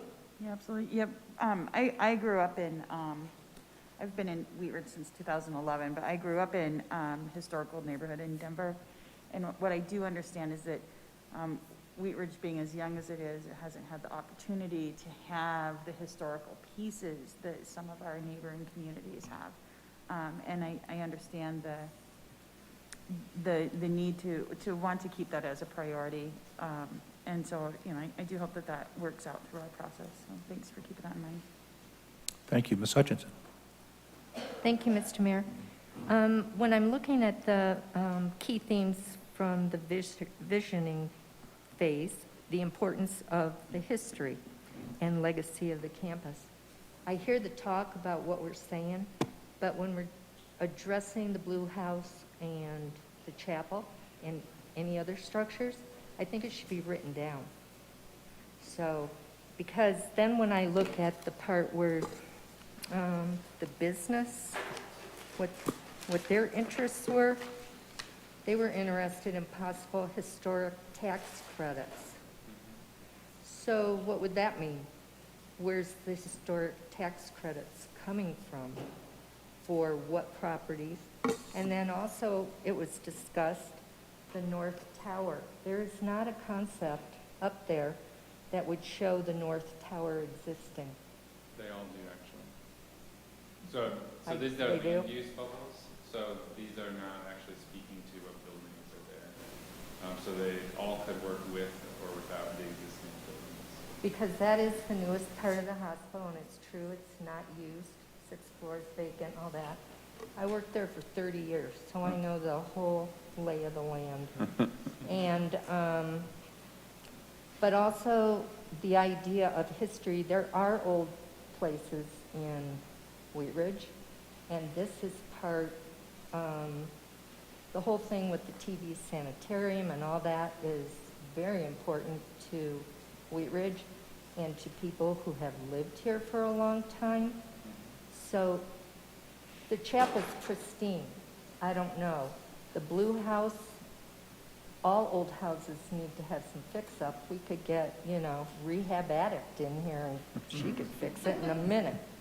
So those are valuable places that, yes, they could be reused. And also at the last community meeting, people stood up and were speaking about reusing part of the hospital for maybe research, okay? Marketing for places that do research. SCL does not do research, but other places do research where maybe they would need to have a building like that. So just to reuse what we have instead of just this, and it's gone. Because it's good architecture. I mean, it's sturdy. So, I've been through the whole place, so I know how it is and stuff. So it's a good building, and it's a good-looking building. But right across 38th Avenue is all residential, okay? So if you're going to put in commercial over there on the south side, that can interfere with the people who are living there and have lived there, and that's a consideration for me, and I think people who live around there. Because I don't know where else is the big commercial kind of areas where residential's right across the street. Not very many. Maybe 44th. Not very much. commercial going on there. So that's just my point. I would like to see some of this property being saved or reused in some way, and it'd probably be cheaper in the long run, and use it up, wear it out, make it do or do without, that's what I think. That's the prairie rule. Thank you. Thank you. Ms. Hoppy? Thank you, Mr. Mayor. I forgot to ask the question to see if you could address the comment about the traffic at Cody. All of the concepts, and they have the red circle around, pointing towards Cody. Can you just kind of address that? So it was I think it was so it's the arrow. Yeah, that one. It was a question of the symbology, so that intersection where the cursor is shown as an arrow and the other two at 32nd and 38th are shown as circles. 32nd and the, is it Balsam, you're not allowed currently to go straight, right? 32nd is the dead end, and then Balsam, that intersection is actually designed to try to preclude you from going north. But Cody is currently designed to allow turning in any direction. So there's not, what we have not done at all at this point in time is suggest what those should be, because we need to figure out what the land use concept is, and that will inform what, if any, traffic reconfigurations would need to happen. So it's not necessarily that you're suggesting traffic should go through. No, it's how the it is neighborhood on Cody. currently So arranged. someone That's could- how it is. Yeah, Okay. we're just documenting the existing transportation network, so Great. someone could go through right now, is what that is. Great. Okay. Thank you. Ms. Noslerbeck?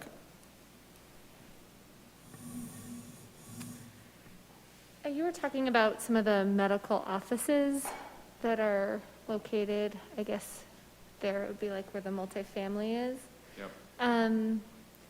So all my family's medical offices are right there. Or as far as when we'll be hearing about if those offices want to stay there or not, is that on the same timeline as the center? Like, will we know that information in September or whenever you guys were talking about? I don't know that we will. Okay. SCL is having conversations with the real estate investment trust. But I think, I guess there's a chance, like when they see maybe the progress concept, maybe it's something, but Ken, do you want to do more thoughts on that? It's complicated, and there's probably, I can't get probably too far in the weeds, but, the third-party real estate investment trust, Ventas, owns ground leases on those. And then there's some cross agreements in terms of, what tenants they can and can't have, and it's a complicated agreement structure. I think the bottom line is, from a market perspective, to the extent that most of those are medical office, that, a lot of the medical office market is likely to shift to proximity to SCL. So it'll likely soften that market for them, which will bring up some decision points for them. But they'll have to be a part as a property owner of the rezoning process. So whoever would become the master developer for this would need to kind of bring them along, and it's just going to be a process that'll take some time. Because part of that is the Children's Hospital satellite, and it's an incredible asset to our community. And a lot of those are pediatric dentistry and pediatric orthopedic and pediatricians' offices in those spaces. And so I guess the anchor there is Children's Hospital and what their plans are, where they're going.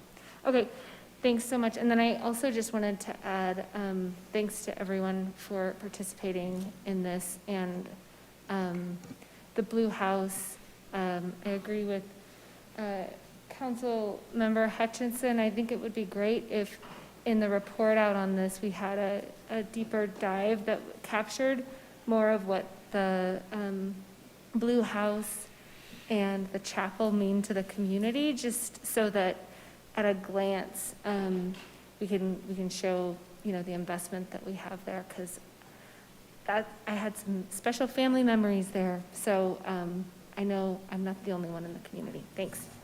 Thank you. Thank you, Mr. Urban. Thank you, Mr. Mayor.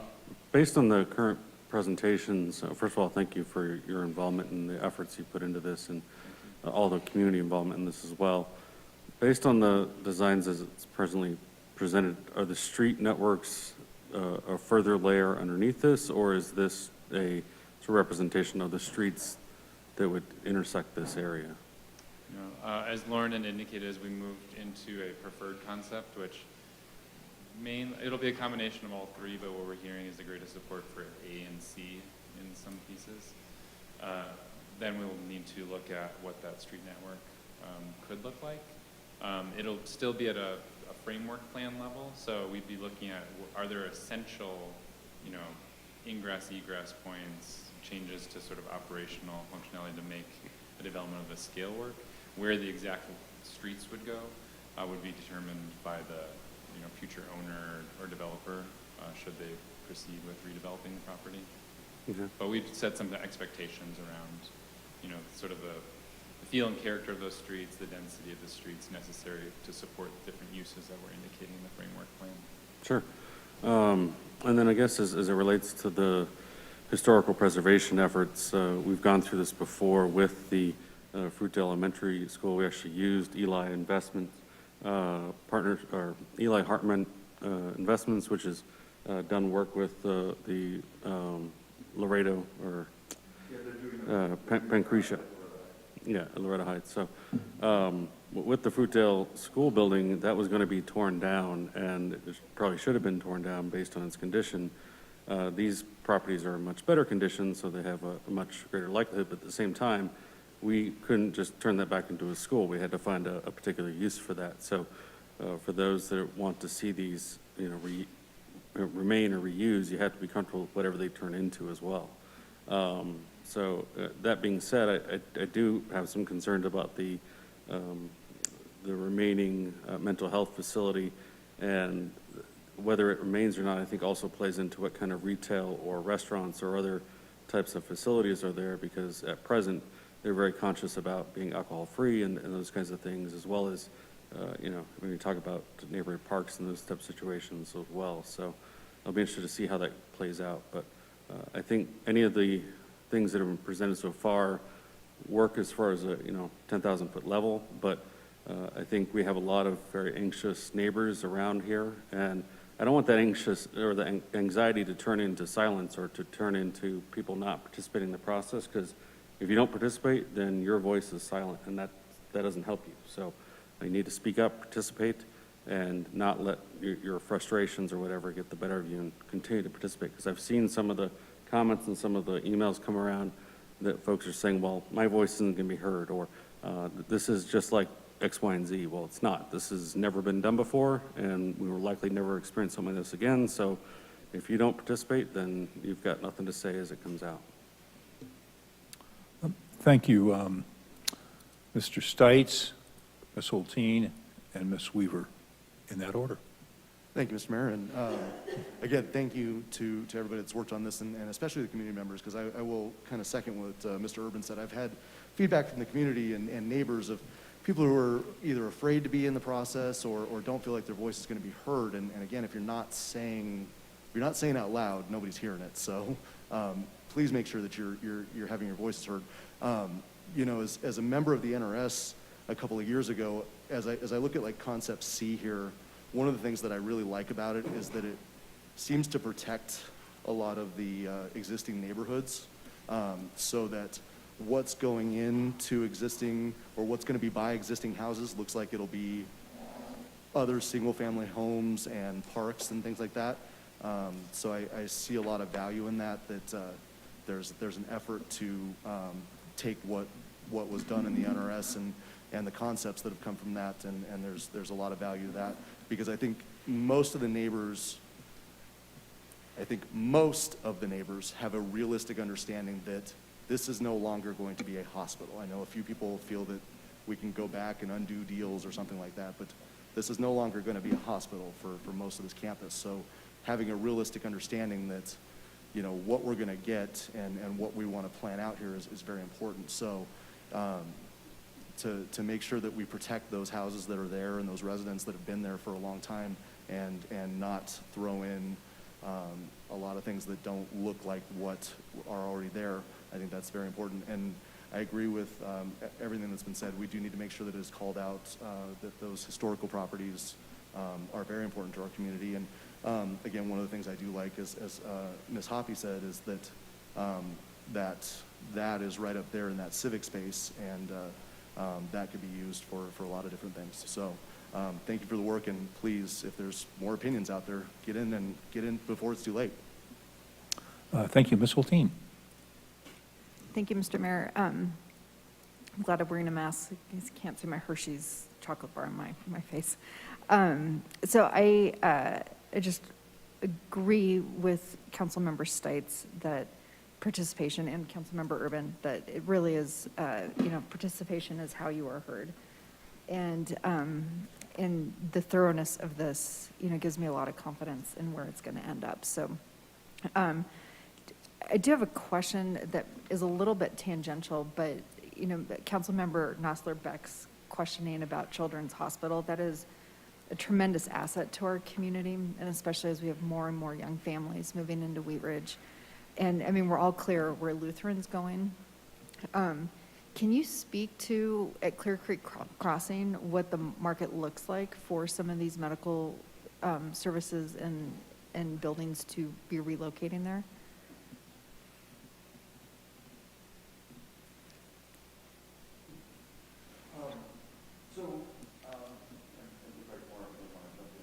Too, but what I can speak to is that they're building. I mean, part of what they're getting in, what they have entitled through the SDP approval is a medical office building. It's intended to open coincidental with the opening of the hospital. So it's anticipated that certainly that will be attractive to a variety of medical providers because of its proximity to the new shiny new hospital. Beyond that, we can't really speak to what the market forces will do in terms of what stays and what goes. Yep. But the opportunities do exist so that we can retain it within our community. Certainly. Okay. Yeah. I mean, I think they'll want to capture between Ventas, this REIT that owns the ground leases, and SCL out at their new campus. They're going to want to capture as much market as they can that makes their hospital a better hospital. Yep. Well, and it makes us a better community. So thank you. And then I'm just gonna drop out there that blue house would make a really great makerspace. I had the microphone though. So yeah, I mean, I think it's not our property. It's not our blue house. But certainly, facilitating great opportunities that are percolating up in our community right now. I'd love to see Makerspace there, so just dropping that seed, even though it was already germinating over here. Yeah. Thank you, Ms. Weaver. Thank you. I know this is a 10,000-foot view, but could you just talk a little bit about the process of, all three concepts have parks, and there's been sort of some discussion of gardens or possible agriculture or things like that. Can you talk about how the process is of creating a park, because that is, I assume, will be city-owned land, how that happens in this whole process in light of what we just talked about with private land and all of these things, just so constituents get an idea of how that happens from this 10,000-foot view as we drill down into different possible developers creating these spaces, and how do parks then and each park's use and role start to form? Yeah, well, thanks for asking that question. It's a good one. And, I think the process, and you've all said it, but I mean, this is a very high-level plan, right? It's intended to provide a reaction point for the community to figure out, from a variety of different input sources, what are some of the important things that we preserve in this planning document. It's not intended to be a prescriptive document, so what we actually see on the ground will likely have components of what's in this high-level master plan, and other things will look a little different. And so we'll need to create that expectation, and you'll see that reflected in the documents that come forward as the actual comprehensive plan amendment. What the process likely looks like from there is looking at a rezoning. And that rezoning would likely be another planned district, perhaps a planned mixed-use district. It could be one of our established mixed-use districts, something like mixed-use neighborhood. But regardless, that's a process. It's a very public process with public hearings, and it takes many, many months to get through a process like that. The location of open space would be firmed up much more specifically in those documents. So in the case of a planned development, it would be in the ODP, the Outline Development Plan.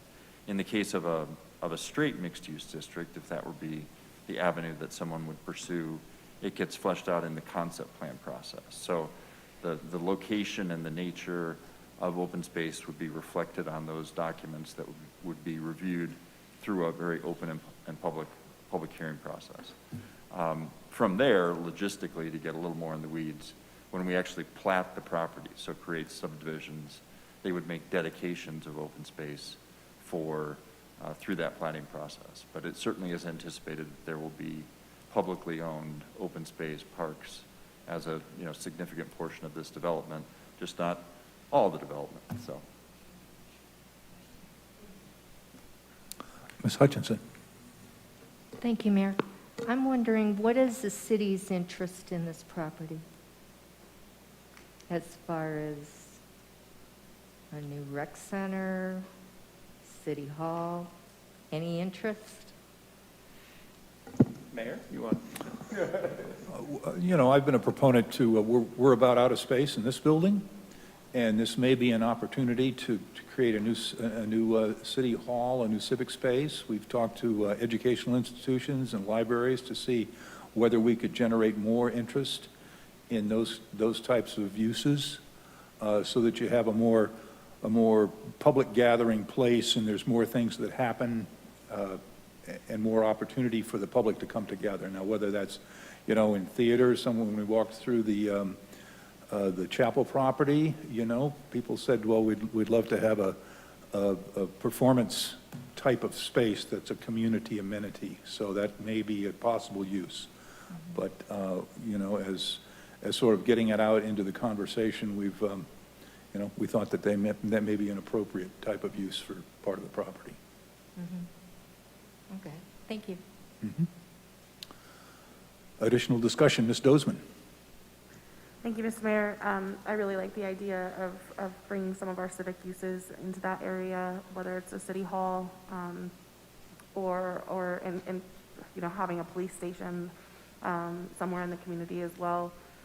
Just a couple of comments as to concept C. You kind of answered my question. It's not like A or B or C. It could be a combination of any of the three. I really like the idea of preserving the blue house, whether that's for a civic use or for something else, whether that's educational or not. I think that would be wonderful. And this concept C I'm looking at, and I really appreciate, like Councilmember Stites had mentioned, about preserving some of the single family homes and what that looks and already feels like in the community. And with concept C, you see all of the amenities, so the retail, the main street, the parks, and the low density residential being all on the exterior, which I appreciate, because that means it's going to be welcoming to the entire community, as opposed to like being in the center where it would kind of be, in and around and exclusive to just that community. And you did mention the topography, and I appreciate that you're being mindful of not building high density on high ground, because I think that would just look really massive in that space. So I really appreciate all the community members and input that's come out of this, and you guys have done a robust process, and it's not through yet, and I'm really excited to see what this could potentially become for our community, and I hope that it brings young families to Wheat Ridge. Thank you. Additional discussion, Ms. Nosler-Beck. I just realize this is getting a little bit into the details, but I would like to also make sure that when we are talking about the historical recognition of the of the buildings on this site that the city also takes the opportunity, if we are going to be putting in any parks, to recognize both indigenous plants to this area and also the indigenous peoples that were here before settlers were on these lands. So I just wanted to get that out there as an idea as well for some of these parks. Thanks. Thank you. Additional discussion around this item, Ms. Hulteen. Thank you. I just have a question about what happens after tonight. So what's the process look like to get from here to a final plan coming forward?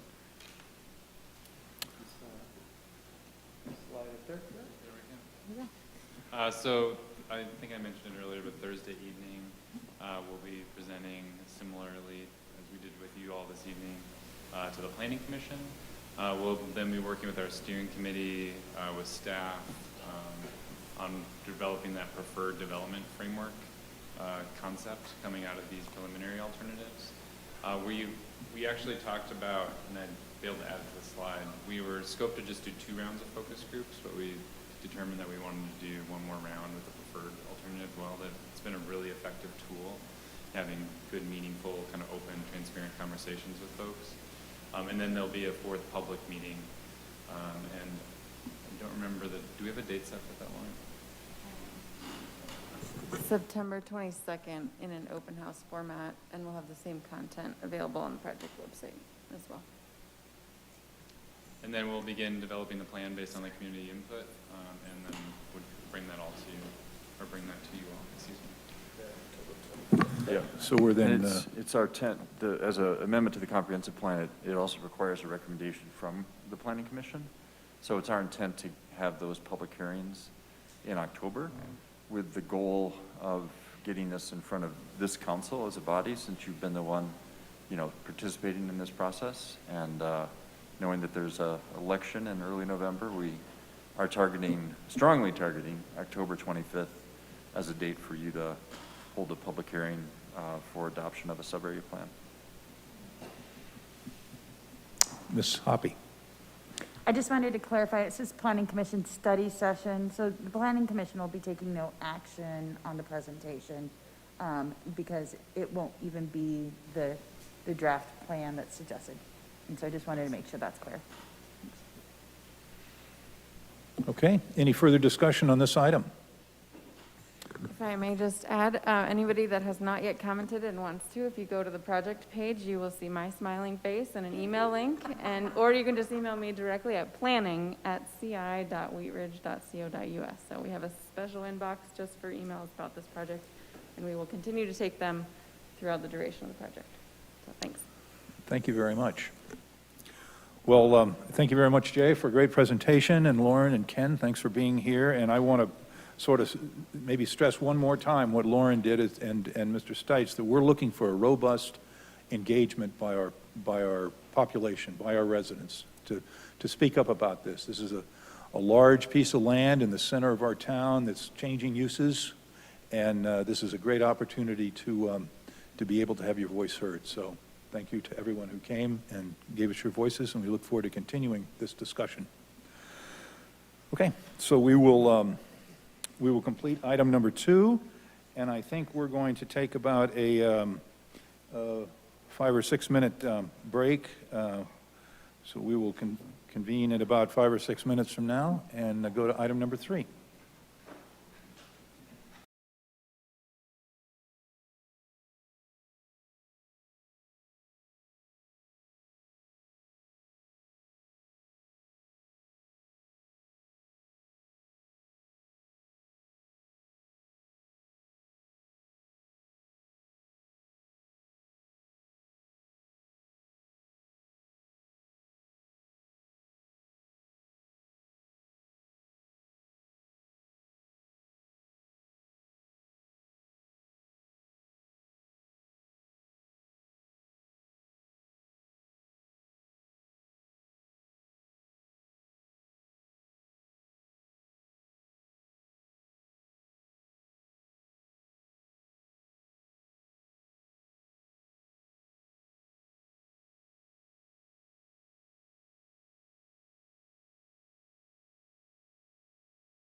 To agenda item number 3. This is the mayor and city council compensation. And Mr. Goff, do you have a staff? Just real quick, the memo is fairly short, but pretty straightforward. As you all know, we're preparing our 2022, believe it or not, budget. And we came across some data on pay for mayors and council members across the metro area. So we noticed that it's been quite some time since we've considered an increase here in Wheat Ridge, and it's quite low. Actually, I think you're the lowest in our survey. And so we thought we'd bring this forward to the council to see if you'd want to consider any changes while we're working on the 2022 budget. And as you know, per city charter, elected officials cannot, you can't give a raise to yourself, basically. So if you decide to increase the pay, salary, wages for mayor and council, it would only go into effect for those seats that are open this November. And then the remaining council members would be eligible for when their next term starts. So right now, the mayor in Wheat Ridge makes $10,080 a year, and the last increase was in 1997. And city council members currently make $7,200 a year, and the last increase was in 2001. And if you look at the survey results, the average of the cities that we surveyed and the cities that provided us the information, the average for the mayor is monthly is $1,522 or annually $18,261. For council, the average is $1,067 monthly or $12,805 a year. And then some cities do provide an additional amount for a mayor pro tem. And the average of that is $1,090 a month or $13,077 a year. So we're just looking for any direction from City Council. If you would like to make any increases, it would be required to be approved through an ordinance, public hearing. But we could make those changes to the 2022 budget, or include those changes to the 2022 budget if you so desire. Okay, thank you. So we'll go to questions, or Mr. Urban. Thank you, Mr. Mayor. So I've served on City Council now for going on 8 years, and this is something that I don't think any of us do this for that paycheck, although this paycheck is helpful when it comes to being able to spend the time necessary to do this job. And I think that that's really what this sort of increase is talking about, is making sure that the folks who are in the seat have the capacity and the bandwidth to make the decisions and do the things that are necessary to be a legislator for the city. And I use the word legislator because that's what the Bureau of Labor Statistics uses to describe this occupation. And the median average annual wage is about $53,000 for legislators across the country in the local government area.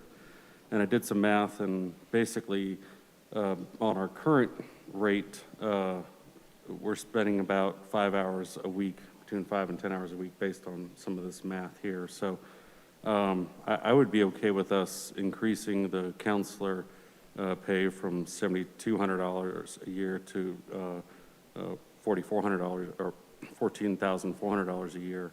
I know that we're doubling it at that point, but I think that given the amount of time and energy and effort it takes to be a city council member, and the fact that we never or hardly ever bring this subject up, it's better to do it now than later, and I would encourage us to consider a significant increase in this. Thank you, Mr. Urban. Ms. Nosler-Beck. One of the reasons that people don't participate in running for office is that they have to prioritize their time.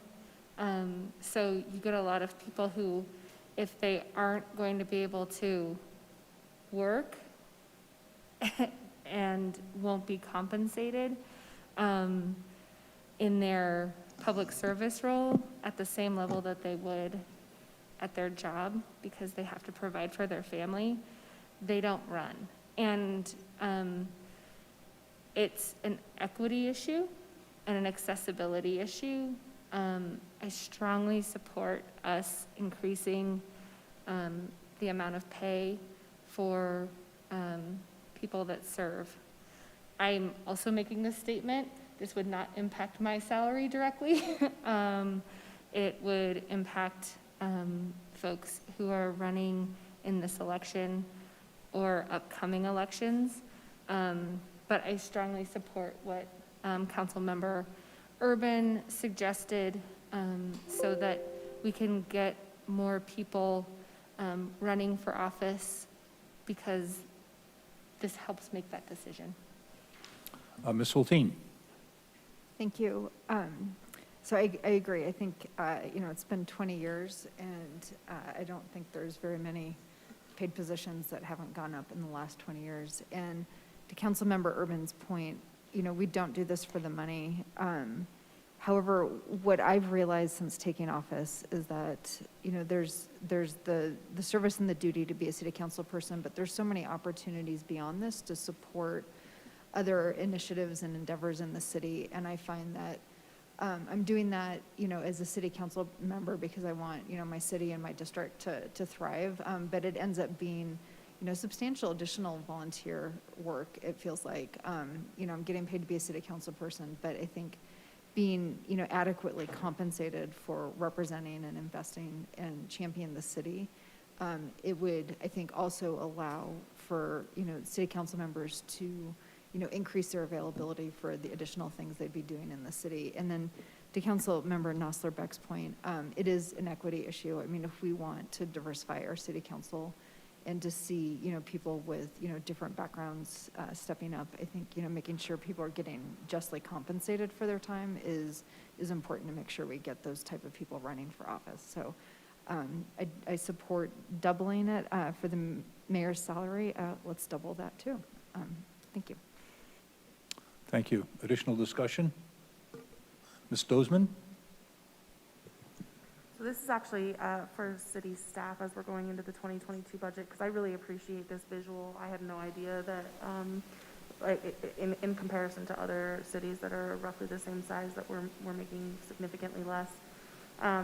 But I also was wondering if the city could potentially do this for our city staff. And I know you guys do an audit to ensure that we're competitively based in salaries, but after coming off the Carnation Festival weekend and all of the police department, our public works, and our parks and rec, how hard they worked and how accommodating they were, I really want to ensure that we are paying our staff a highly competitive wage so that we can recruit and retain good people. So, I mean, we haven't discussed this for 20 years as far as city council, and I know we all work hard. I know, on a good week, it's only 5 to 10 hours of work. Most weeks, it's a part-time job if you're doing everything that you're doing on top of reading the packet and showing up to the meetings. So, it is a significant amount of work, especially with the mayor going to all the ribbon cuttings and doing the regional work that he's doing as well. So, I support it increasing to what extent we can have that discussion ongoing. But if staff could put this together for some of our city employees as well, so that we could take a look at that and make sure that we're competitively based in comparison to the other cities, I'd appreciate it. Yeah, thank you, Councilmember. It's pretty timely. I think that's where Ms. Scheck is right now in her office, working on our compensation plan for the budget. That's one of the last things we're doing, and we do a market analysis every 2 years to make sure that we're staying competitive and within our market. And there is going to be a lot of increases this next year. It's just the nature of our market right now. And the good news is I think a lot of them are in some of the lower paid positions that really need the bumps. Our parks maintenance folks and folks like that, we'll be seeing some increases in that. So you'll see that during the budget process. Thank you. Ms. Hutchinson. Thank you, Mayor. I was just looking at the ordinances, and the first time it was 24 years ago, and then the second time it was 20 years. So they passed the first ordinance 5-3, the second time 5-4. So what I'm not understanding is, so new people coming in, okay, would be able to get the raise, the new price, but the other 4 people who sit here don't get it until the next election, okay? And that's because of home rule. That's the way the city charter is written. I don't know if it's I know it's not specific to Wheat Ridge, but I don't know if it's a state law also. But this Wheat Ridge city charter says that a sitting council member cannot increase or decrease their own salary. So, if whoever's running this November, if they're reseated, they're considered that's a new term. And so they're eligible for the increase. But the folks that are not starting a new term in November, they have to wait till they start a new term to be eligible. Okay, because in regular business, I don't think that would fly. If somebody new was coming in, would Yeah. make more money than somebody who's already been working. Yep, that's in your city charter. Mr. Stites. Thank you, Mr. Mayor. I would say in regular business, though, you don't get to vote to give yourself a raise, so there's that. Although, I mean, if you're but you also have to increase the bottom line to do that. So, and that's different. So, yeah, I mean, it's a little strange that I'm making the same amount that my dad did, 10 years ago at this point, because the cost of living is not the same. So I would definitely support doubling for both the mayor and council, just because it's been 20 years since it's been looked at, and it may be 20 years before it's looked at again, because nobody loves politicians that gives themselves a raise. But it really is important, and I agree with Councilwoman Nasser-Beck. We want the best and the brightest in the city to come out and do this. And as we have conversations with people, I would love to do that. I don't have the time, I don't have the money, I don't have the resources. And it's got to be something that's got to be worth it for the people who really have that capacity to do. So I would support doubling for both for the next term, and hopefully we won't have to look at it again for another 20 years. Ms. Hulteen. Thank you, Mr. Mayor. To Councilmember Stites' point, in drafting this ordinance, could we include a clause mandating this review every 6 years? So that we're not putting, I mean, it is awkward, right? It's super awkward, especially since, half of us will get it and, what have you. But I think if it had some sort of cycle or rhythm to it, and it wasn't incumbent on council members to bring it forward and make it a priority, but rather it happened every 6 years, I think that would be probably good for everybody. So that it's not 20 years before it happens again. Yeah, yes. I think we could include a clause in the ordinance that says that. Okay, so 6 years makes sense to me, because then it's offset. Like, so if you've got, since we have 4-year terms, you would be having people, if you're still on for both, anyway, it works mathematically. Don't ask me to explain the math. I don't show my math work. I just tell you my math works. Just parenthetically, if we were to double it, then we would almost have gotten to an average of 3% cost of living increase yearly. I was going to say that $7,200 in 2001 is equal to $11,225 today. So that, the doubling it would, like you said, bring it up to that 3%. So, and I know it sounds kind of hard when you say doubling it, but since we haven't been doing anything with it for 20 years, it makes sense that would be the case. Ms. Hoppe? Thank you, Mr. Mayor. And it sounds like there's a lot of support for doubling the pay. One thing that I would just like to bring up, from being the mayor pro tem for the last 3 years, and I don't anticipate being mayor pro tem next year, somebody else. I think, well, the work that the mayor pro tem does is not as much as like the mayor does within like all of the regional stuff, but it's definitely a significant more amount of work. And so I know some of the municipalities pay their mayor pro tems a little bit more. And so I think we should consider that the mayor pro tem gets a little bit more than council, but less than the mayor. And so we're looking at, so I was thinking maybe if we're doubling everything, that would be, council would be getting $1,200 a month. So maybe the mayor pro tem gets 14, 15? So that would just, you're suggesting an additional $200 to $300 for mayor pro A tem? month. Okay. More for the mayor pro tem. Mhm. Okay. Ms. Hulteen? I have a question about that. So, so let's say, let's just say, someone who's a seated counselor becomes the mayor pro tem, then they would not be eligible for that, or would they, because they're elected as mayor pro tem So if we by their start it, peers? but it won't start until after the next election, so it would be a brand-new election. The mayor pro tem would be a brand-new election.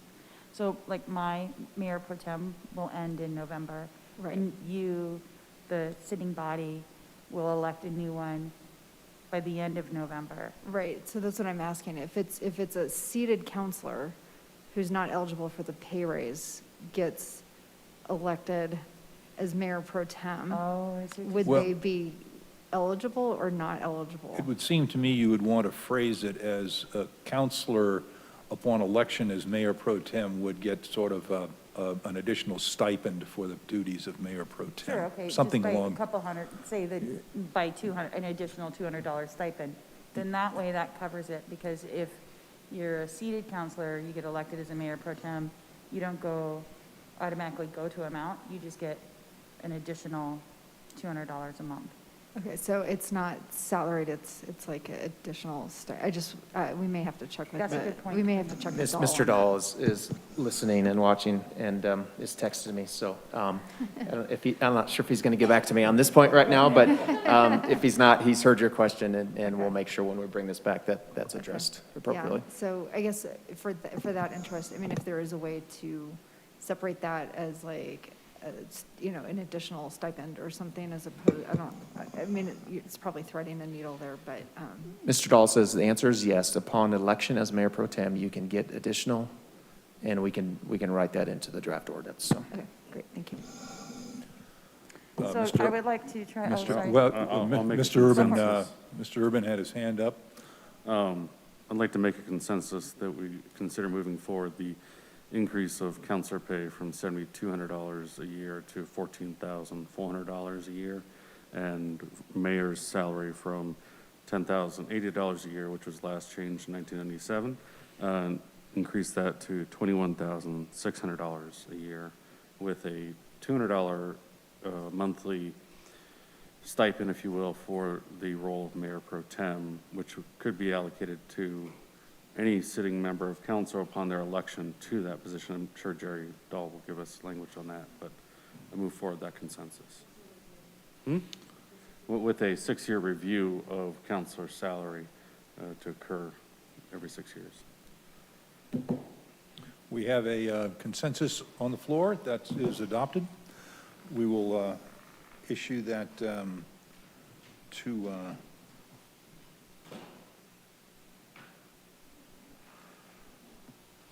get our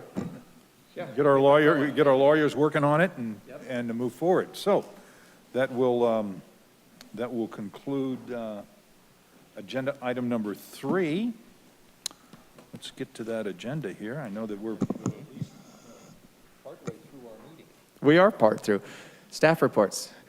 Just real quick, it's late, I know, but just a quick heads up. We did have a meeting with Jeffco Health last week. Was that last week? The mayor and I were on, and if you hadn't seen or heard, they put out a public health order tonight for schools. There's likely going to be another public health order probably next week, having to do with other critical industries and vaccination requirements. So they are gathering additional information this week from stakeholders to see what the county wants to do. And but likelihood something will come out next week. We're moving forward on the hotel ordinance, making some great progress. We have a meeting with the hotel managers and owners on August 30th to discuss the draft ordinance. And we put some FAQs together for them, and that's getting sent out to them this week so that they have time to look at it. And I think we have it scheduled for first reading on October 11th. Thank you. Okay, thank you so much. Staff reports, elected official reports. Ms. Nosler-Beck. I just wanted to apologize for being late. It's back to school and I don't have timing figured out, so apologies to those who attended and were speaking earlier. And also with that, good luck to everybody starting school tomorrow. Thank you to our teachers and our educators for everything that you have done, and I hope you had a good summer and stayed healthy. Let's do it. Thank you. Ms. Hoppy. Thanks, Mr. Mayor. I just want to say thank you again to everybody who worked so hard on the Carnation Festival this weekend, not only the organizers, but the volunteers, the service groups, the police department, Parks and Rec. It was super fun and amazing as usual. I'm glad that it was back this year.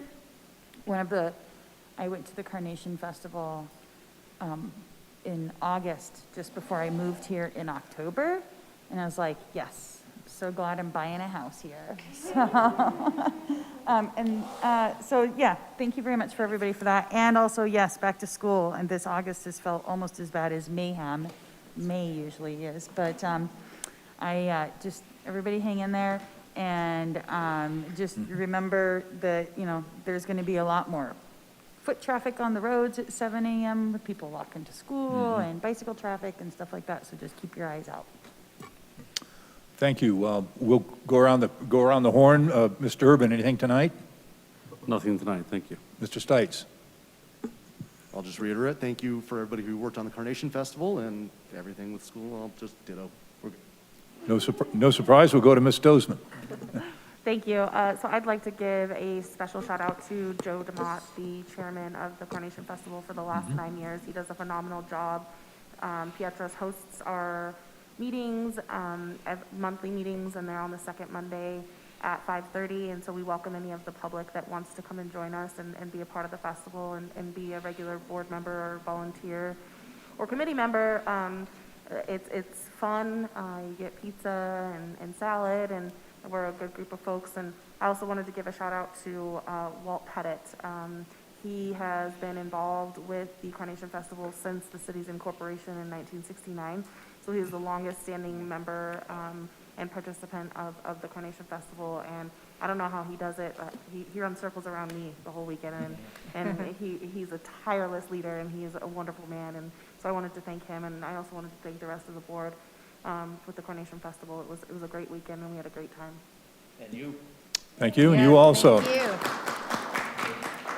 Thank you. Ms. Thank you, Mr. Hutchinson. Mayor. I want to thank Mother Nature for us having good weather this weekend.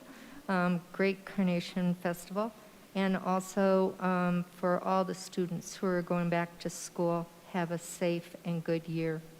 Thank you. Thank you. Ms. Hulteen. Yeah, so of course the Carnation Festival was awesome. And it was the first year my son and his friends walked from our house and disappeared for 5 hours. And I was like, I wonder what they're doing. I was like, actually, I don't wonder what they're doing. But they came back and they were just, his friends, none of them live in Wheat Ridge. And they were like, that's so cool. You can walk to that from your house. And the boba tea they thought was a great value. They were market testing it. But I really want to thank you, Leah. Like, it's just really a delight to see you on the morning of the parade. I think the parade is just one of the coolest things that we do. And, it's like I hate being in it because I don't get to see it, but I love being in it because I get to see everybody who's watching. I mean, it's a win-win. So thank you for that. And then I really actually want to call out the cleanup crew. I was in Anderson Park today, and it was like pristine. I mean, it was like we didn't just have a gigantic festival, and 44th Avenue was clean. And so just huge kudos to our staff and everyone who got us looking great the morning after. I think that's really remarkable, only in Wheat Ridge. I think, what? Raisins for everybody, as my son used to say. So anyway, just thank you, everyone. It's now after Carnation Festival, so I'm looking forward to 2022. Ms. Weaver. Thank you. Leah, thank you. The Carnation Parade and the festival was amazing. And you're the reason that goats are on a float in the carnival, because it never occurred to me until I think we were talking one day, and she suggested that I put goats on a float. So thanks. It turned out well. The other thing I wanted to ask, Mr. Groff, I know that the Airbnb regulations and licenses, short-term rental have gone into effect. And I have been asked by some constituents how they call the city or get a hold of if there are issues. There've been some issues in District 3, and I just didn't know how to advise people on who to call, how to get a hold of. Depends what the issues are, I guess. Big parties. Oh, big parties, okay. Lots of people being rented to, and Okay. and sort of, I didn't know if I should be following up on if this location has a license, or how now does a normal citizen sort of interact with the license process that we've created? Sure, yeah, I mean, if it's an immediate issue, obviously call the police department. They'll go out and address any noise issues or any other type of things that may be coming from a large party. Sure. But otherwise, yes, they can call, I don't know if I can give a phone number right now, but just call the city manager's office and report the address, and we'll check on the licensing. Okay. And get back with them. Great. Yep. Thank you so much. Okay, well, thank you all. Good meeting tonight. I would like to add my concurrence with the thanks to Joe and Leah and Walt Pettit. I saw Walt and Chris, absolutely. I saw Walt yesterday afternoon about 3 o'clock as he was folding up, and he was still working hard, but it had a great thing. I got to tell you that it was really a joy to come and be at the parade. I thought there was a lot of energy at the parade. I want to thank all the people that came to view it and came to the festival. We've got really a lot of great things going on in our city, and the citizens and the leaders in this community make that happen. So we thank you for being here tonight. We will be back here 1 week from tonight at 7 o'clock for our regular meeting. Mr. Mayor? Yes, sir. I was to remind folks that the deadline for submitting petitions for nomination to office is next Monday, August 23rd at 5 p.m. on the dot. Anyone who's still interested in running has time to come to the clerk's office and get the petition form and the other information and forms they need. Again, the deadline is Monday, the 23rd at 5 o'clock for petitions to be submitted. Thank you, Mr. Mayor. Thank you. And Mr. Miller, we have our treasurer. Do you have anything for tonight?